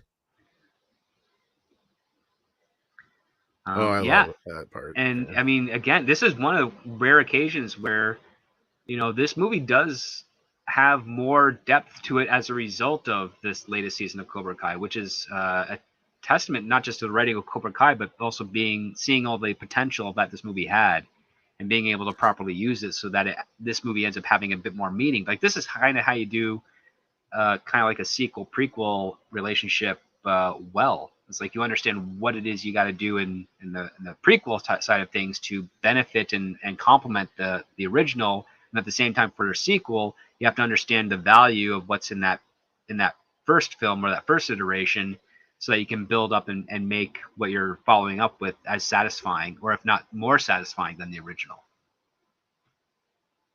Exactly, yeah. And again, no, it's not a perfect film, but it's definitely a B-graded A movie for sure. Yeah. I think that just has to do with the crunch time that they were kind of put in trying to get this out. Yeah, that is one thing I know Elvison also said, was that they didn't have time to really deal with the script. It had been, almost three plus years since the last movie. 86 was when the second one came out. And yeah, I can see where this being rushed in the production process really shows in the film itself. But even wearing some of its problem, it's still better than a lot of the films as far as the third sequel goes, especially. Yeah. And I think it's very underrated. I think it's overly bashed and underrated for sure. Yeah, it's not even like a guilty pleasure. It's just a solid B movie. A solid, B-rated A movie. Yes, I knew what you meant. Yeah. Yeah. Not perfect. Not perfect, but a lot of heart. And in some ways suffers from the same problems that Return of the Jedi does. Yeah, it does. It focuses on a really singular story. Doesn't have any other real layers going on it. Miss Miyagi's dealing with retirement and this new business is kind of glossed over. Not much going on with the friend, Jessica Andrews. You have a lot of emotional stuff compounded with cartoony kind of stuff in some ways, hammy villains, and so it's a very, that's why I say, like, with Return of the Jedi, you have the same problem. You have a lot of emotional, heavy stuff going on up against Care Bears fighting the Empire. In that sense, it's kind of, with the over the top bad guys mixed with some of the sappier emotional stuff, it doesn't always meld as well. And there's even some of Macchio's acting where he's trying to act younger than he really is, and it kind of shows in this film. He has a lot of situations where he's trying to be very emotional and complaining and whiny and frustrated, and it's he gives it his all, but it also makes him a little bit harder to like in this version. Well, and like I said, it's more so I can tell he's just trying to still retain that I'm 16 years old kind of thing when he's really 27 pushing 30. Yeah. And yeah, Gerald, he did look a little overweight for the film too, but that was just because he was, I don't know if it's so much overweight, he just started growing up. I mean, there was 4 Yeah, years between this one and the last movie almost, and 3 yeah, years and then especially, and I, yeah. I know why he wouldn't want to come back for another one, because he probably got like he probably read the script to my cousin Vinny. It's like, I got to do this. Well, that was still a few years off in the horizon. I think that That was ironically could, '92. I Yeah, was gonna say, yeah, that was a couple of years yet, but no, like gladly for him that finally happened. Otherwise, he probably would have been pigeonholed into the Karate Kid from then on out. But no, like that's one thing. I don't know if I'd call him overweight so much. I mean, yeah, he maybe is a little bit more weightier in the belly area, but I mean, we're already seeing that with some of the male cast members of Cobra Kai. So yeah. And actually, for his age, he still looks pretty good. So, yeah, and then 200 Watt Studio also points out that 88 was the writer's strike too. That was probably another reason why they were on a time crunch as well. I wouldn't be surprised. yep. I know they're limited by so many. I mean, I guess that's why on the official IMDb it just shows him as a That credited to could the be. characters. Robert Mark came in as the characters and not so much the It script. has him listed as both, but you could be right. Scripted, there was probably other people who might have worked on it in the meantime Yeah. underneath him. But Well, basically like other producers and directors just filling in that role while they yeah. could in a quote unquote improvised way, so to speak. Although I do know that he had a pretty close relationship with Elvis, so I wouldn't be surprised Yeah. if he didn't oversee If most you of just it. like, listen, cut me a check after, but this is what we're doing. Well, I think he was on the set and stuff all the time too. So Probably, yeah. Beat Bop Boop says, sorry to go off topic, but I was curious to know your thoughts on auteur theory. If you were an author to a motion picture, who did it be? Script. Well, auteur theory is like what the centralization of control in the films. Like that's where the director is kind of the be all and end all of everything. Christopher Nolan is usually like that. If you want to go more modern, he pretty much is arms deep in the script that of the movies he wants to make. Yeah. When Kevin Smith was working on his own View Askew stuff, he was basically an auteur. Obviously Kubrick. Kubrick, yeah. Steven for a while there. Robert Zemeckis is too. Bob Zemeckis. Bob Zemeckis always worked in tandem with Bob Gale a lot, so that would be a but he's still but it's still, I would say that still kind of fits to a point. Because when he's director, Steven Spielberg for the first few films, he was definitely that until like the 80s and 90s. That's where he got more on the collaborative side of things. That's the best ones I can think of at the moment. Maybe Scorsese. Tarantino. Duh. Tarantino, yeah. They fit into auteur theory. Lynch, probably. Lynch and Fincher, yeah. Fincher, definitely, yeah. Those are probably some great examples. As far as if you were to attribute an author to a motion picture, who would it be? Like, what's the definitive motion picture to demonstrate an auteur? Yeah, or at least something we'd want to see right now. Like for example, I know a lot of times I've said, well, we should have Tarantino do Bond back in the 60s. That's not what I'm picking, but I think that's kind of what they're that would be pretty definitive, yeah. I think that's what they're asking, yeah. Shit. I mean, whenever you get Joe Dante on a period piece, pretty much knocks that out of the park. Yeah, Dante hasn't done much lately. Otherwise, I'd love to see Blomkamp get more of a chance at some of the things he wanted to do. Mm-hmm. I think his RoboCop would have kicked ass. His Alien would have been probably decent. He just needs a better support system because, I mean, I know some. Well, he doesn't compromise. That's his other problem. I mean, it's a problem, but it's an attribute. Yeah, because Chappie, I wasn't too much of a fan of. I know Andre really liked that movie. I enjoy it quite a bit too, but I understand why people don't. Yeah, like I think it had all the potential there, but it was just, for me, it was just missing something. But see, I see that, and I'm like, this guy should make RoboCop, right? Like, he really missed the ball with Elysium. I actually like that more than I thought I would. I mean, I didn't like watch it until recently. I thought it was going to be so bad. And Mr. H, he's like, no, man, you got to check it out. And I checked it out because it came out on 4K, and I'm like, it's actually decent. I mean, it wasn't great. It's not as it wasn't District 9. That's the other part. No. I mean, I'm glad it wasn't District 9, but at the same time, like, District 9 had a flavor to it that I thought was going to be this type of. This is definitely his corporate movie, yes. Yeah. That I will agree with. But there you go. That's probably the best I can come up with. Anything you got? Robert Rodriguez in his earlier days, yeah, he would have been an auteur because he would write, direct, shoot, edit. Who would you like to see in control of something? That's a tough one. I mean, if he's willing to do it, I'd love to see John Carpenter come back and do a Batman film. Oh, that's interesting. I think he has he has the eye for it, and he understands the pacing, and with That is his interesting. ability to cross genres over, like with westerns into sci-fi, like especially with like Escape from New York, and then also his understanding of horror. You know, And I think he would be a very very good fit for a character. speaking like of Carpenter, I would give him his dream project and just let him make a Western. That's what he's always wanted to do, and he never got to. I would love to see what he could do with that. Just an old school Western, yeah. Yeah, because he's always wanted to make like a Howard Hawks type movie, and I was like, yeah, go for it. Like, I would let him just go all out. Something like that. Yep. Or I'd love to see Clint Eastwood do like a final Dirty Harry film. I've always had this idea where, no, it would make sense. Well, no, it would make sense. Like he's retired, obviously, but like something, it would be a case from the past that he was involved in that come back up, and it's just they got to drag his ass out of retirement, obviously. But you need a guy like the Dirty Harry once in a while. Pudding Tang 2 says, let's go off topic even more. You made the comparison between Karate Kid 3 and Rocky 3. So question, who would win a fight, Daniel LaRusso or Rocky Balboa? Rocky Balboa would beat his ass.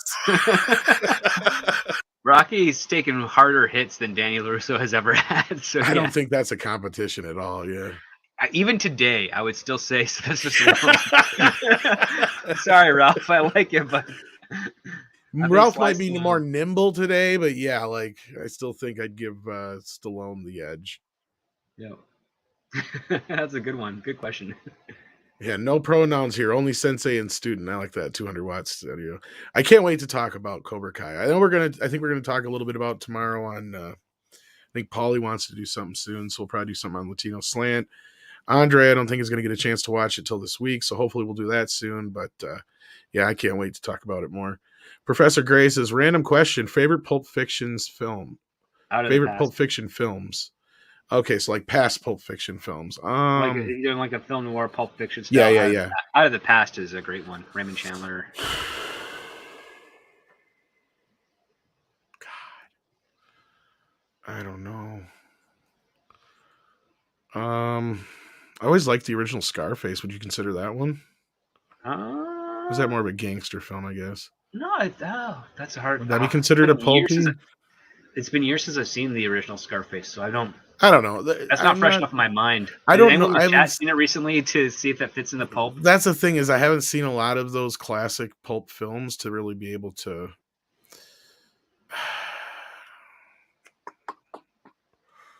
I don't know.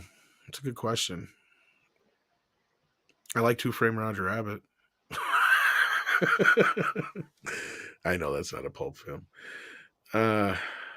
Shit. Darkman is sort of noir. Yeah. Oh, yeah, definitely. I mean, that's noir. It's noir and pulpy, yeah. Yeah. Munchkin, how you doing? Says, hello, Tom and Script. I agree with you about there being no proper movie stars now. So why can they still command tens of millions of dollars?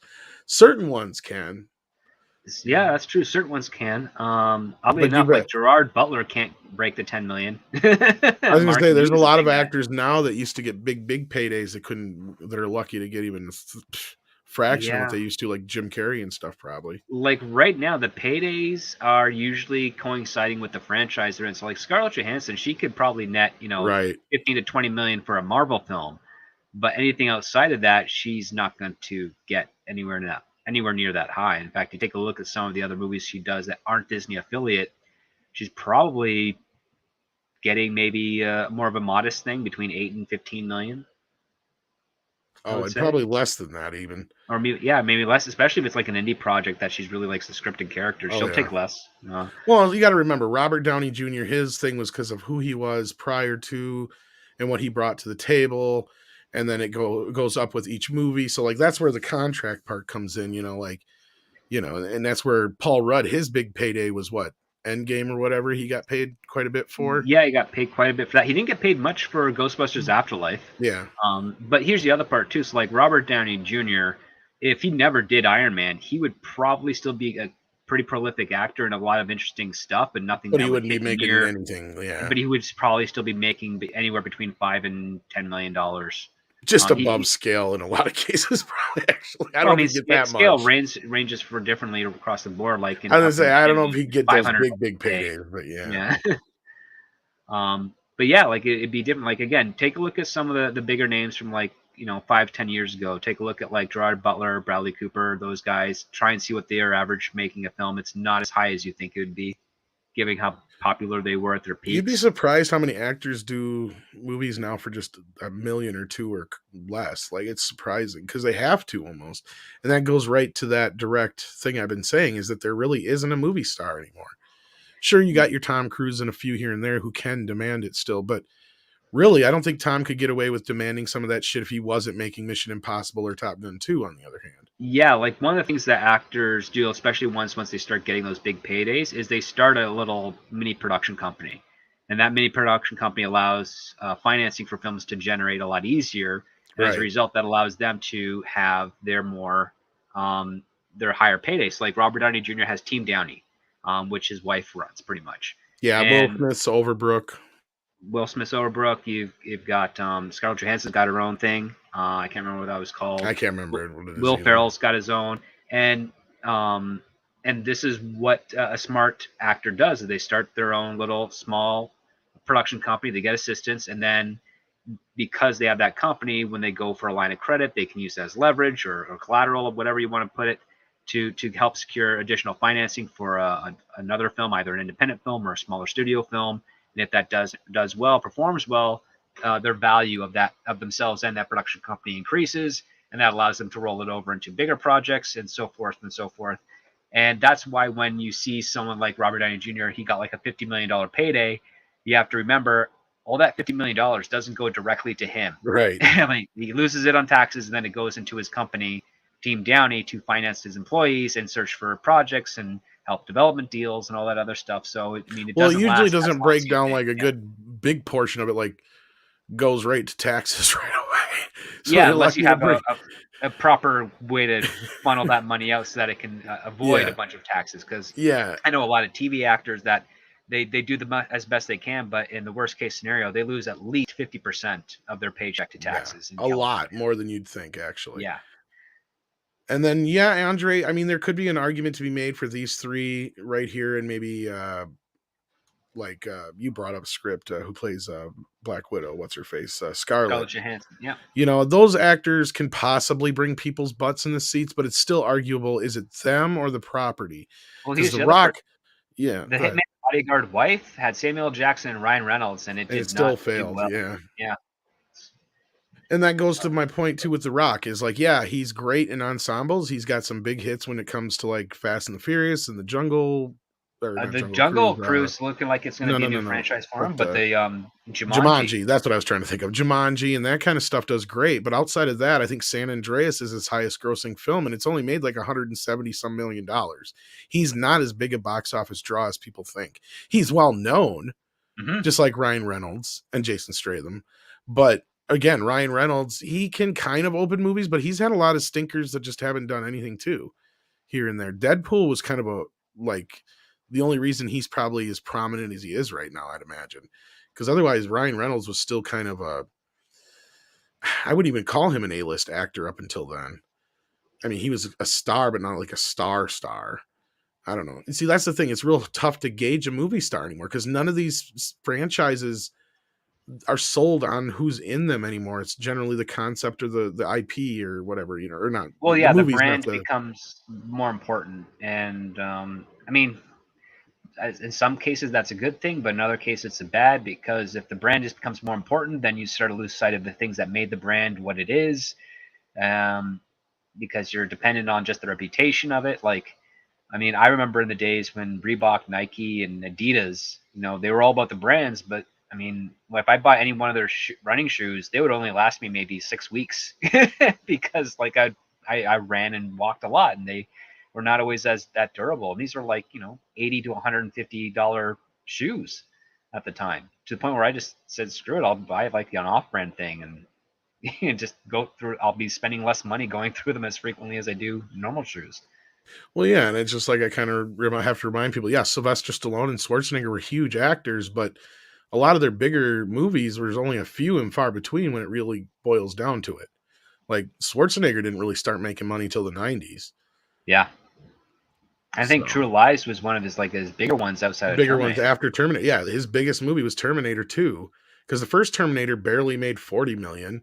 I think Conan managed to make like I think closer to 200 or 100 some million if I'm not mistaken. Yeah. In that region. So up until then, that was his biggest film. Because Commando, I think, still only did like in that 60, 70 million range. What Commando else was did he have? definitely an underplayed film. Like that one, that's Yeah, another one we got to bring up here because definitely. Yeah. I And then love that like movie. Predator, I think did well, but again, it did better on video than it did in theaters from my recollection.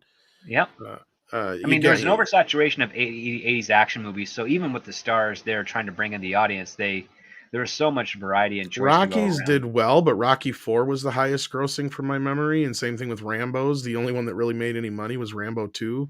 The first one Yeah. did well, but Rambo 2 was the one that made the big, big, big money. And then you have like Running Man and Total Recall. They did okay, but Did I mean, okay, but not well. Like Total Recall, I think did a little bit better, but that was where you're on that ramp right up to that peak with Schwarzenegger at Terminator 2. Because I yeah, think that was his last movie just before Terminator 2, if I'm not mistaken. might be, yeah, Because that was 90 and Terminator 2 was 91. yeah, But see, that's the thing is then you could have just a movie with Schwarzenegger or Stallone, and it didn't matter what the title was, didn't matter what it was about, because people just went to see it because they were in it. You don't really have that anymore. I mean, like Script said, even Ryan Reynolds and The Rock are not necessarily going to sell a movie. Even Jason Statham isn't necessarily a sure thing. But at least these guys, I could say, like you're right, like especially Ryan and Jason can start a franchise. yeah. Um, that's a thing. And Keanu got lucky with the whole John Wick thing. Let's be real. He really did. I mean, the John Wick was kind of like a Hail Mary. Like nobody knew if it was going to work or not. But Keanu, like he was friends with one of the guys who was developing it, and they said, "Yeah, let's just give it a shot." And they made it for next to nothing, and they got like Willem Dafoe even was like It's saying, "Yeah, basically I'll an do old this for pot half price." boiler like they used to make in the 70s. Yeah, and it's a very simple thing: revenge for his dog, which is a gift from his wife before she passed away, or after she passed away, technically. And Yeah. they did it through a minimalist style, so they set It was everything up to be basically deeper. a Dirty Harry movie but instead of a cop, it's a professional killer. That's all. Professional killer in the world of professional killers, which Yeah. is great. And Yeah. now we're getting like a chapter 4 a year and a bit away. Yeah. I don't know. 3 was And a kind of TV me. series, a companion TV series also Hopefully apparently. that's good. And I hope Ian McShane's in that because if not, I don't know if I'm going to watch it. I hear you there. Oh, and Johnny Leguizamo. Would Johnny Leguizamo be in the series? He could He pop could be. up. Super Nate says Cobra Kai season 4 was among the best of the franchise. Guess what? That is the highest rating right now of the entire series on Rotten Tomatoes Yeah, among fans. So and I think that's it's well something. deserved. In fact, I think it was much improvement over season 2. I loved season 3 more than most people did, but I don't know. I have to watch it again. I might have loved it more than season 3. Loved the ending and where we could go from here, and pleasantly surprised how they used Terry Silver. Yeah, again, we don't want to get too much into spoilers here because we're going to definitely get into that in some other places. But I think we should wrap up our thoughts on Karate Kid 3 since we went way off the beaten path here. But That's true. That sometimes happens with these A-rated B movies and B-rated A movies. but at least it's still semi-related to a point. Yeah. Absolutely, and I would say like this is a B-rated A movie that you should definitely watch just to complete the first 3, the Danny LaRusso trilogy of the Karate Kid. Yeah, you see a decline in some of the story beats and the characterizations, but I mean, if there was no Cobra Kai, I'd probably say, yeah, you could watch this just to, say you watched it. But because of Cobra Kai, I'm like saying you kind of have to watch this now, and you get way more out of it after seeing season 4. So I strongly recommend it in that regard. Definitely. And Luca, I don't know. Next Karate Kid is probably more like a C or D rated A movie. Yeah, it's a little bit lower on the levels there, on the letters there. Sure, the first 2/3 are decent, but I don't that know. fight on the dock. Yeah, that ending just blows it. I don't know on that one. I don't know. Yeah, there's a good point, Corleone Rogue. I don't hear Hilary Swank crying that she wasn't in the Karate Kid box set like Paul Feig was. See, she's smart. She wants to forget that. Wild Man Beyond says this season was the Super Bowl. Yes, it was kind of.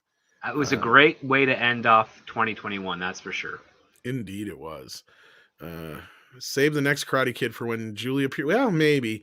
Again, I don't know if we could have a conversation about it, but I don't know if it'd fall into the category of this show because it's definitely one of those movies that's worth a conversation. But I'd have a hard time defending a lot of things in it.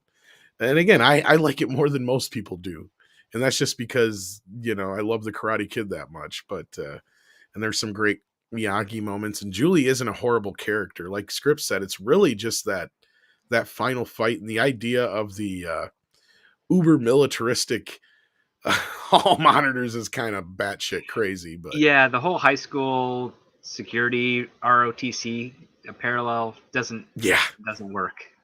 That's really, it's very different, but it doesn't work. I mean, because otherwise, if you take that aspect out of the film, the movie actually is like, okay, you're actually doing a bit different story, but you're keeping it in the universe, and I don't have a problem with that. Because Julie is an interesting character. She is, yeah.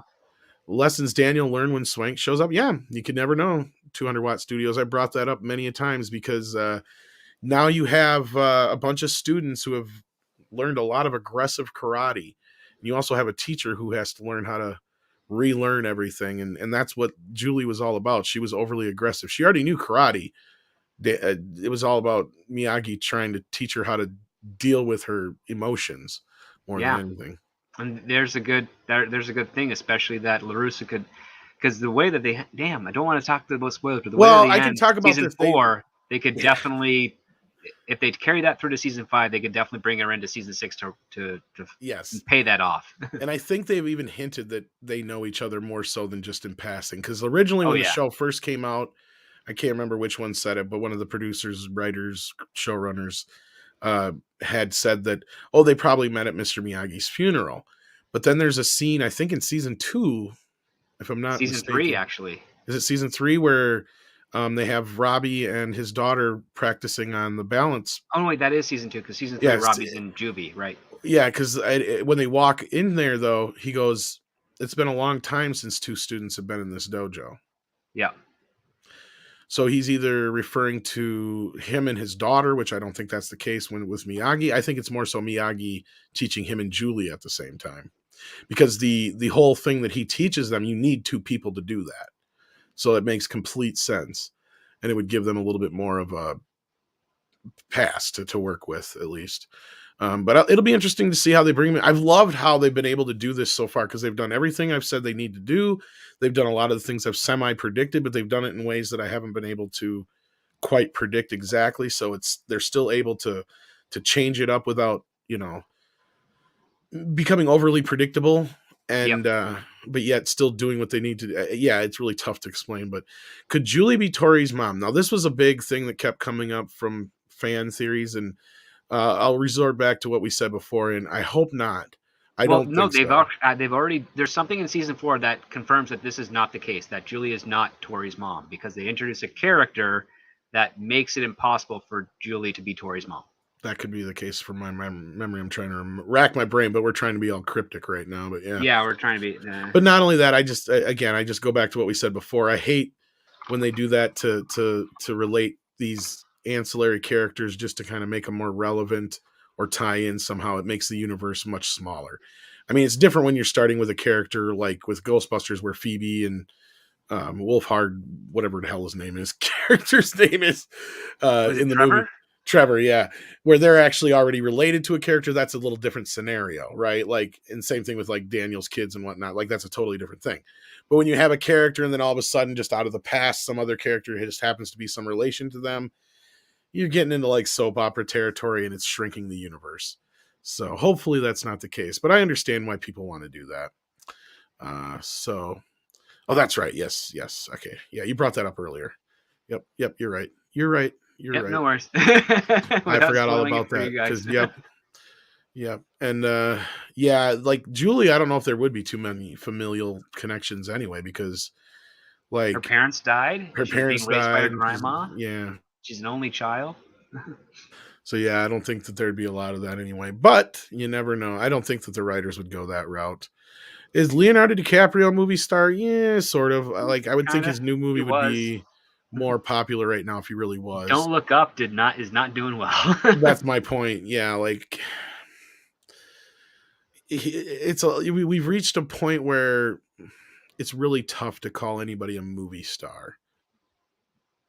Because I can't see even Tom Cruise going out there with some random movie that isn't a franchise right now and still banking on it doing anything. He did a couple that did not do so Yeah, well, that like Valkyrie movie and a Valkyrie couple other ones. Oblivion. Even Even his the Live Die Repeat. That yeah, I they're was just having gonna say trouble that doing one. their Yep. sequel to that. Yeah. Wild Man Beyond says, "Who thought it was Julie was going to show up at the end?" And oh, well, you shouldn't. Well, thanks for super Spoilers chat, there. Matt. I did. I was with you on that one, Wild Man Beyond, but I'm glad they did it this way because I kind of predicted that was going to have to happen anyway. So I was glad they didn't overlook that. So they don't need her yet. So and yeah, Luke, I think there could be a good chance. And I know the actor's down. I've talked to him myself. In fact, like I said earlier, I tried to see if I could get him to pop in for a guest appearance tonight, but I didn't get a hold of him probably early enough. And being a holiday, he's probably busy as hell. So no worries there. But you never know. In the future, we may get a chance to talk to Mr. Mike Barnes himself. Yeah, that'd be Sean cool. Kanan. So yeah, and with that, I think we're going to wrap things up here. Any final thoughts on Karate Kid 3? I know I said that like 20 minutes ago, but No, nothing more than I have. Just for anyone who's watching this on the replay, leave us a comment of any ideas or things you have with regards to Karate Kid 3 or other movies you want us to take a look at, right? yeah, indeed. I think next week, since we've done I think 2 B-rated A movies in a row now, haven't we? Oh no, we did. No, No, we last did. one was an Nope. A-rated B movie. Yeah, Yeah. you're right. Yeah, I forgot about Road Warrior in between there. So next we'll do an A-rated B movie. I think we'll just have to figure out what it is. Yeah. We'll have to we'll mull over that for the next couple days. Yeah, and we do take in all your guys' considerations. Some of them we want to save, a little bit longer, and for special times like this. This just happened to be timed perfectly. Same thing with Ghostbusters 2, but we'll definitely let you guys know in as much advance as we know what the next one is. But until then, I did actually just get Deadly Games, Carly and Rogue, in the mail. I haven't watched it yet, though. Oh, I haven't seen that in a long time. I'm gonna. Yeah, it's on 4K from is it Synapse or Vinegar Syndrome? One of the two. Time Cop's a great one. So is Total Recall. Time Cop, Total Recall. Oh yeah. See, Total Recall is almost an A-rated A movie. Yeah. That's the problem you get with that. And Lord of the Rings, same thing, A-rated A movie. Tank Girl, I don't remember liking that so much. Did you like that one quite It's a bit? cheesy. I don't know if it's really in the A or B. It's like a C movie, I think. That's my problem with that one too. We'll have That's to think something on for this. another type of show. Well, we got Scream coming up too. I'm trying to think of movies that are coming up here, and maybe we can come with some close with that. Not necessarily maybe one of the Scream movies, but something related. Maybe something like that. I'm trying to think of what else is coming up here in the next few weeks that's coming out. But no, thanks for the guys joining us for this impromptu A-rated B movies and B-rated A movies. We didn't really plan on it this week, but then it kind of seemed like a duh idea to do. And Godzilla 1985. That's Ooh, it's an interesting one. It's hard to find the 85 version. You can get the 84 version easily, but not. I think I have that in VHS, but I don't know where. I have a fucked up digital copy that's kind of meh somewhere. Like somebody took it off a laser disc or something like that. Oh, well, I mean, yeah, that'd probably be a weak copy. Actually, it seems almost like it's DVD quality, but it's never been officially released in years since like the days of Laserdisc or VHS, so I have no idea. And of course, the version that's in the Criterion collection, that's the only one in the Criterion collection that they don't really have the other version of. They've got both versions of Kong versus Godzilla, but they don't have both versions of Godzilla 85. They got both versions of the original one too. So weird. That is weird, yeah. Because honestly, yes, I know I'm. It's like probably going against everything I should go with. I actually prefer the Godzilla 85 version. I don't know why. It's the one I grew up with. The Japanese version is kind of just boring to me. It doesn't have Raymond Burr in it and stuff like that, so I'm just kind of like, Yeah. It's just Godzilla fighting some aliens and shit. Although that is my favorite Godzilla design. I will say that. The 85 Godzilla is my favorite Godzilla design of all of them. So, did Lucas see it in theaters? That'd have been interesting. But yeah, no, that's been a tougher one to get your hands on. That version of it, anyway. You would. Scarface is more of an A-rated B movie. Could you consider that though? I mean, it did fail at the box office.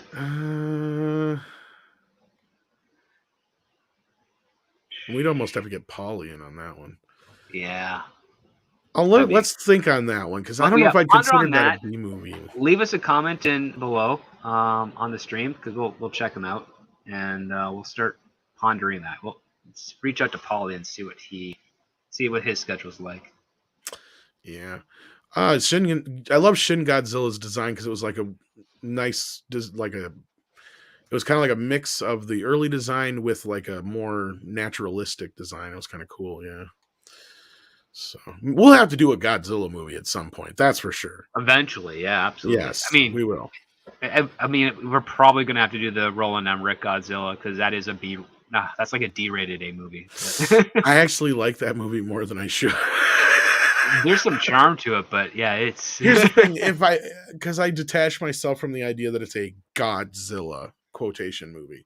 Yeah, I just like it as a monster run amok, like a monster / dinosaur run amok in New York City movie. It's great. Yeah. As a Godzilla movie. See, and I wonder if people see that. I wonder if that has a sonic effect. Here you go. There's a challenge for somebody. Go out there and do a few scenes from Godzilla 98, but insert an actual Godzilla instead of the Lizzie creature, and see if the movie's better. Does that make the movie better? Just get a guy in a rubber suit, swap him in. However you got to do it. Yeah, do like 2 sample scenes, something short. I think people would have received the film a little bit better, because overall the story isn't horrible. And don't just do the egg scene with all the little baby Godzillas and use the actual Son of Godzilla in there. Like that would, I mean, granted, that would probably be hysterical. That's where it went a bit too Jurassic Park, yeah. It is, but that would be hysterical to see like baby Godzilla, like from the old 70s film. There we go. Let's do Godzilla 98, the ultimate cut. We'll cut out all the eggs except for the very last one, setting up a baby Godzilla, right? There you go. Which will lead into the series anyway, but we'll still have Godzilla look like the real Godzilla through the whole thing. There we go. We'll cut out all the stupid shit. I think it'll work. Probably could. Godzilla 98 is not okay. I can't argue with that. It is a horrible movie at the same time. Here you go. Like, this is that would be, man, that would probably fall into the B-rated A movie category. That is a really well done, though, movie. And then we could counter it with the original film with the A-rated B movie. Ooh. Yeah. The 33. Yep, we could. I have the 33. Oh, I love 33 Kong. Gee, I think I like you. Or I think I love you. That movie, I tell you. Yeah, I definitely love me some Kong, though. I love me monsters. I do. Mighty Joe Young's a great one. Both versions. That's another one we could do. I actually skipped a day of college to go see the remake of Mighty Joe Young. I liked it. Yeah. It's way different from the original. So it's like, to me, it falls into one of those categories where it's a really decent remake that's overlooked. I don't know if anybody agrees with me or not, but I know the movie didn't do shit at the box office. No, it did not. It also, to my opinion, had some of the best CGI of that time, but now looking at it in retrospect, it's not as good. But King Kong 76, that would be a B-graded A movie. Definitely, at least in my opinion. I don't know about you, Script, but yeah, I mean, exactly. You could really do all the Kongs, actually. You could do all the Kongs, yeah. They'd actually rotate between. I like them all, except for, I mean, if you don't count the Toho ones, because those are King Kong Escapes is just horrible. I'm sorry. Oh, I don't think I'm I not ever a saw fan of King that Kong one. Escapes. I'm not a big fan of that one. It's just it's all right. I wouldn't call it an A-rated B movie though. It's more like a D-graded B movie. Yeah, I think you're right there. But no, definitely take those into consideration, and yeah, maybe we'll have to do like a Kong and Godzilla month or something like that. We'll have to see. Yeah, That's a good who possibility. knows? Yeah, that'd be awesome. I'd like to go Rubber revisit some monster Kong. months, And yeah. If not, I know one of our next big ones has got to be Gremlins 2. yes. Oh yeah. Yes, it's We even know definitely it's in the going to open show. with that sketch from Key and Peele. None of that is going to be in the movie. Or no, you can just cut it in with like various clips from the movie. Just overlay a scene when you have like Jordan Peele I don't need narrating an like, a excuse to watch goopy-eyed Gremlins 2. dumb gremlin movie. I don't Dumb need an gremlin. excuse. I'll watch it. Oh, Garbage Pail Kids. Ooh, Ooh, I don't think I want to subject myself like that to that again. I have it. You know what's weird about that movie? Where do I begin? Other than the norm, like the million other things I could come up with. I always thought that the most batshit crazy part of the plot being that there's a house for the ugly or whatever. Like it's like people are treated like it's illegal to be ugly in public. I guess that was actually a law in Chicago. You could dump your ugly kids off up until like What, really? I guess Illinois so. allowed that? Some weird shit. Like I don't know if anybody actually did it, but Oh my gosh. like That's I don't know how horrible. accurate that is, but I'm like, wait, if that's actually true, then that adds more credence to that movie, which is bad.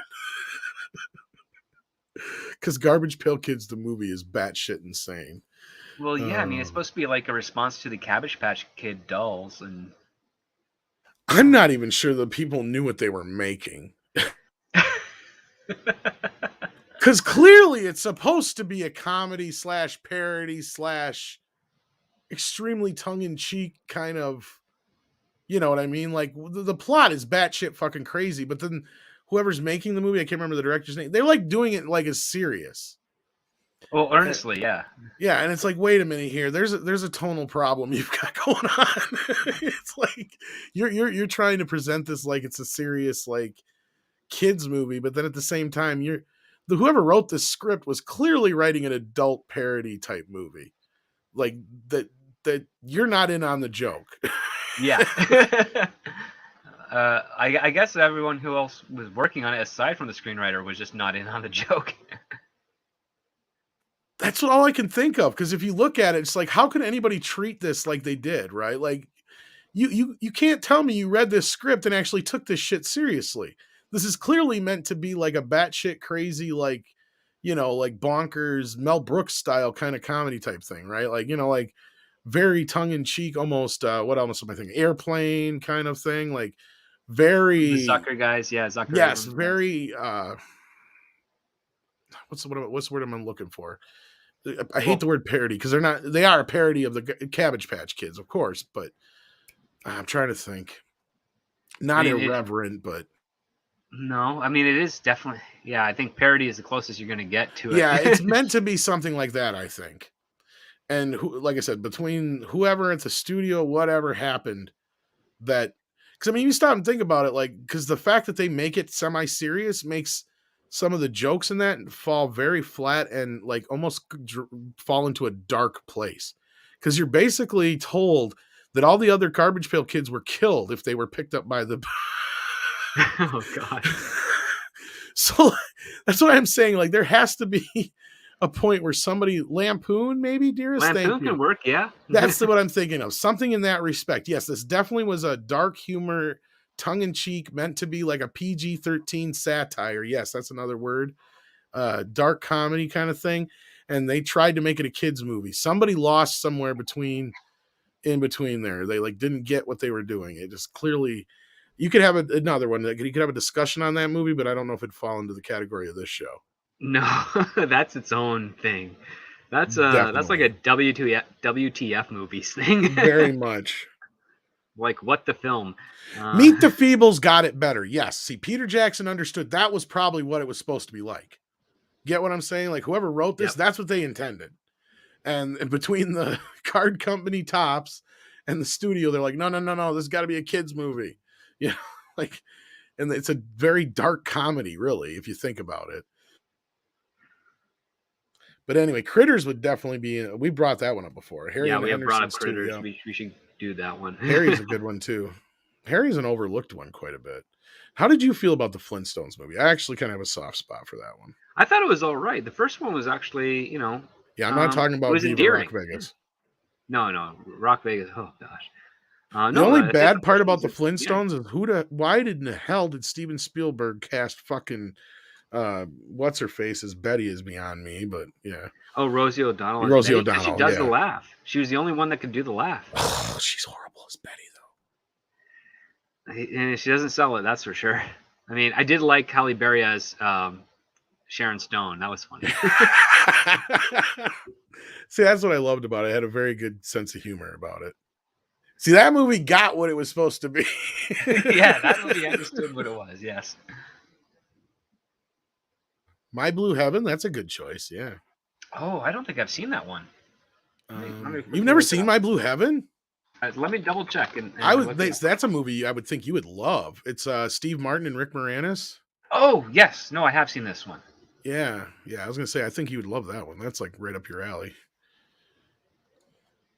Where Rick Moranis is like the CIA agent or whatever, and he's got FBI must protect a large life FBI, monster with heart of gold. Yeah. He's trying. Martin's the mobster. You can't tip me. I'm FBI. Yeah. He's FBI. Yeah. Monkey Jeebus. Johnny Dangerously is a good one too. That one needs a fucking Blu-ray release. Has it even been released on DVD yet?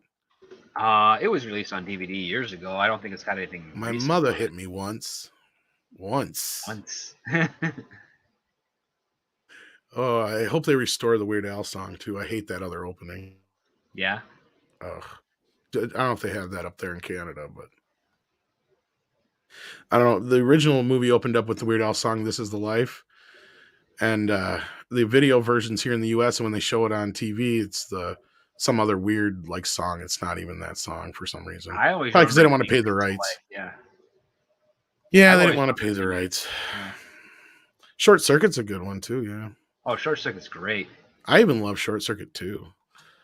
Short Circuit 2 is good too. Like, hey, you with the balloons, move! Oh, I love the second one too. Strange Brew. Oh well, of course. Yes. Okay. Brew. Strange Brew we'll have to do.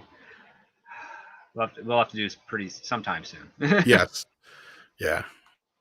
That one is on Blu-ray. That one is on Blu-ray. Yeah. So that one, maybe we'll do that one next. We'll see here. Let's do that one a little bit later because what I want to do is because I got some extra free time. What I'll do is I'll watch the film, and then I'll go downtown to Toronto. I'll take the hour to commute, go down to Toronto. I'll take all modern pictures of those locations, and we can throw them in there. Yeah, let's do that. And show people how much the city has changed in 40 years. Maybe we can get a hold of somebody like Dave Thomas or something. I doubt it, but we could try. I'll see what I can do on that part. That might be tricky, but I might be able to pull that off. Yeah, I know we can't get Rick. Sure, we can never get Rick, but we could definitely. Can't get Rick. I think maybe if we tried hard enough, I think that's a good idea. Let's save that one. Yeah, I'll see. I know some people that might. I mean, I know some people that definitely know him. I just don't know if they'll. I don't know what the odds are on that one. That's going to be a stretch, but I think that might be able to be pulled off. Red Heat, I don't know. I like it, but it's not. It's not one of his best. Enemy Mine, though, is one we've definitely come up a couple times. Yeah, Enemy Mine is all right. I like that one quite a bit. Yeah, I think Enemy Mine. Yeah, Enemy Mine, I think would probably be. I don't think Dave Thomas died. He's still alive, ain't he? Dave Thomas, I think he's still alive. Pretty sure he's still alive. Not Wendy's Dave Thomas. Yeah, not Wendy's Dave Thomas. The, the, the, other Dave Thomas. Yeah, no, No, he's still alive. He's still writing. I know he's still writing. Oh, I love Dave Thomas. He's hilarious. Um, yeah. Let's see here. All right. So, I just picked up Schlock not that long ago, but I don't know if that would really. I'd have to watch it again. It's been so many years. I don't know if that would rate up there high enough or not. But there's I definitely still some have his, John Landis stuff. Oddly enough, I do have his phone number. Interesting. Dave Thomas's phone number. I haven't called it in 11 years. Hey, hey there, we're how gonna you talk about doing? your movie, eh? You want to talk about your movie on the show? We're Don't gonna dox do- me, okay? We'll look into that. All right, that's a great idea. The Crow definitely would fall in there. That's an A-rated B movie all the way. That's an A-rated B movie. We'd have to save that for like next Halloween, maybe. Oh, that'd be a great time to do it. Yeah. All right, kids. Let's wrap this up since we've been doing it for 2 hours here. Yeah, now we're taking your suggestions. Exactly. Yeah. Like I didn't normally we'd wrap it up sooner than this, but I hope you guys had a happy new year. So happy to see so many of you guys coming in and enjoying the show. I had enough people ask me this afternoon that I'm like, you know what, to hell with it. Let's do it. Script happened to be free. So sorry it was a little later than we normally do it, but I'm glad you guys showed up just the same. So thank you so much for being here. We appreciate it. And check out Script Doctor's channel. Anything you got coming up you want to plug yet, or you're still working on that stuff? I'm working on a video. I might do my first live stream tomorrow morning. It's pending. Don't know for sure yet. Gotta work out some kinks. But yeah, so stay tuned for that. And till next time. Yeah, indeed. Take care, kids, and we'll see you soon. Let's all go to the lobby. Let's all go to the lobby. Let's all go to the lobby to get ourselves a treat. Let's all go to the lobby.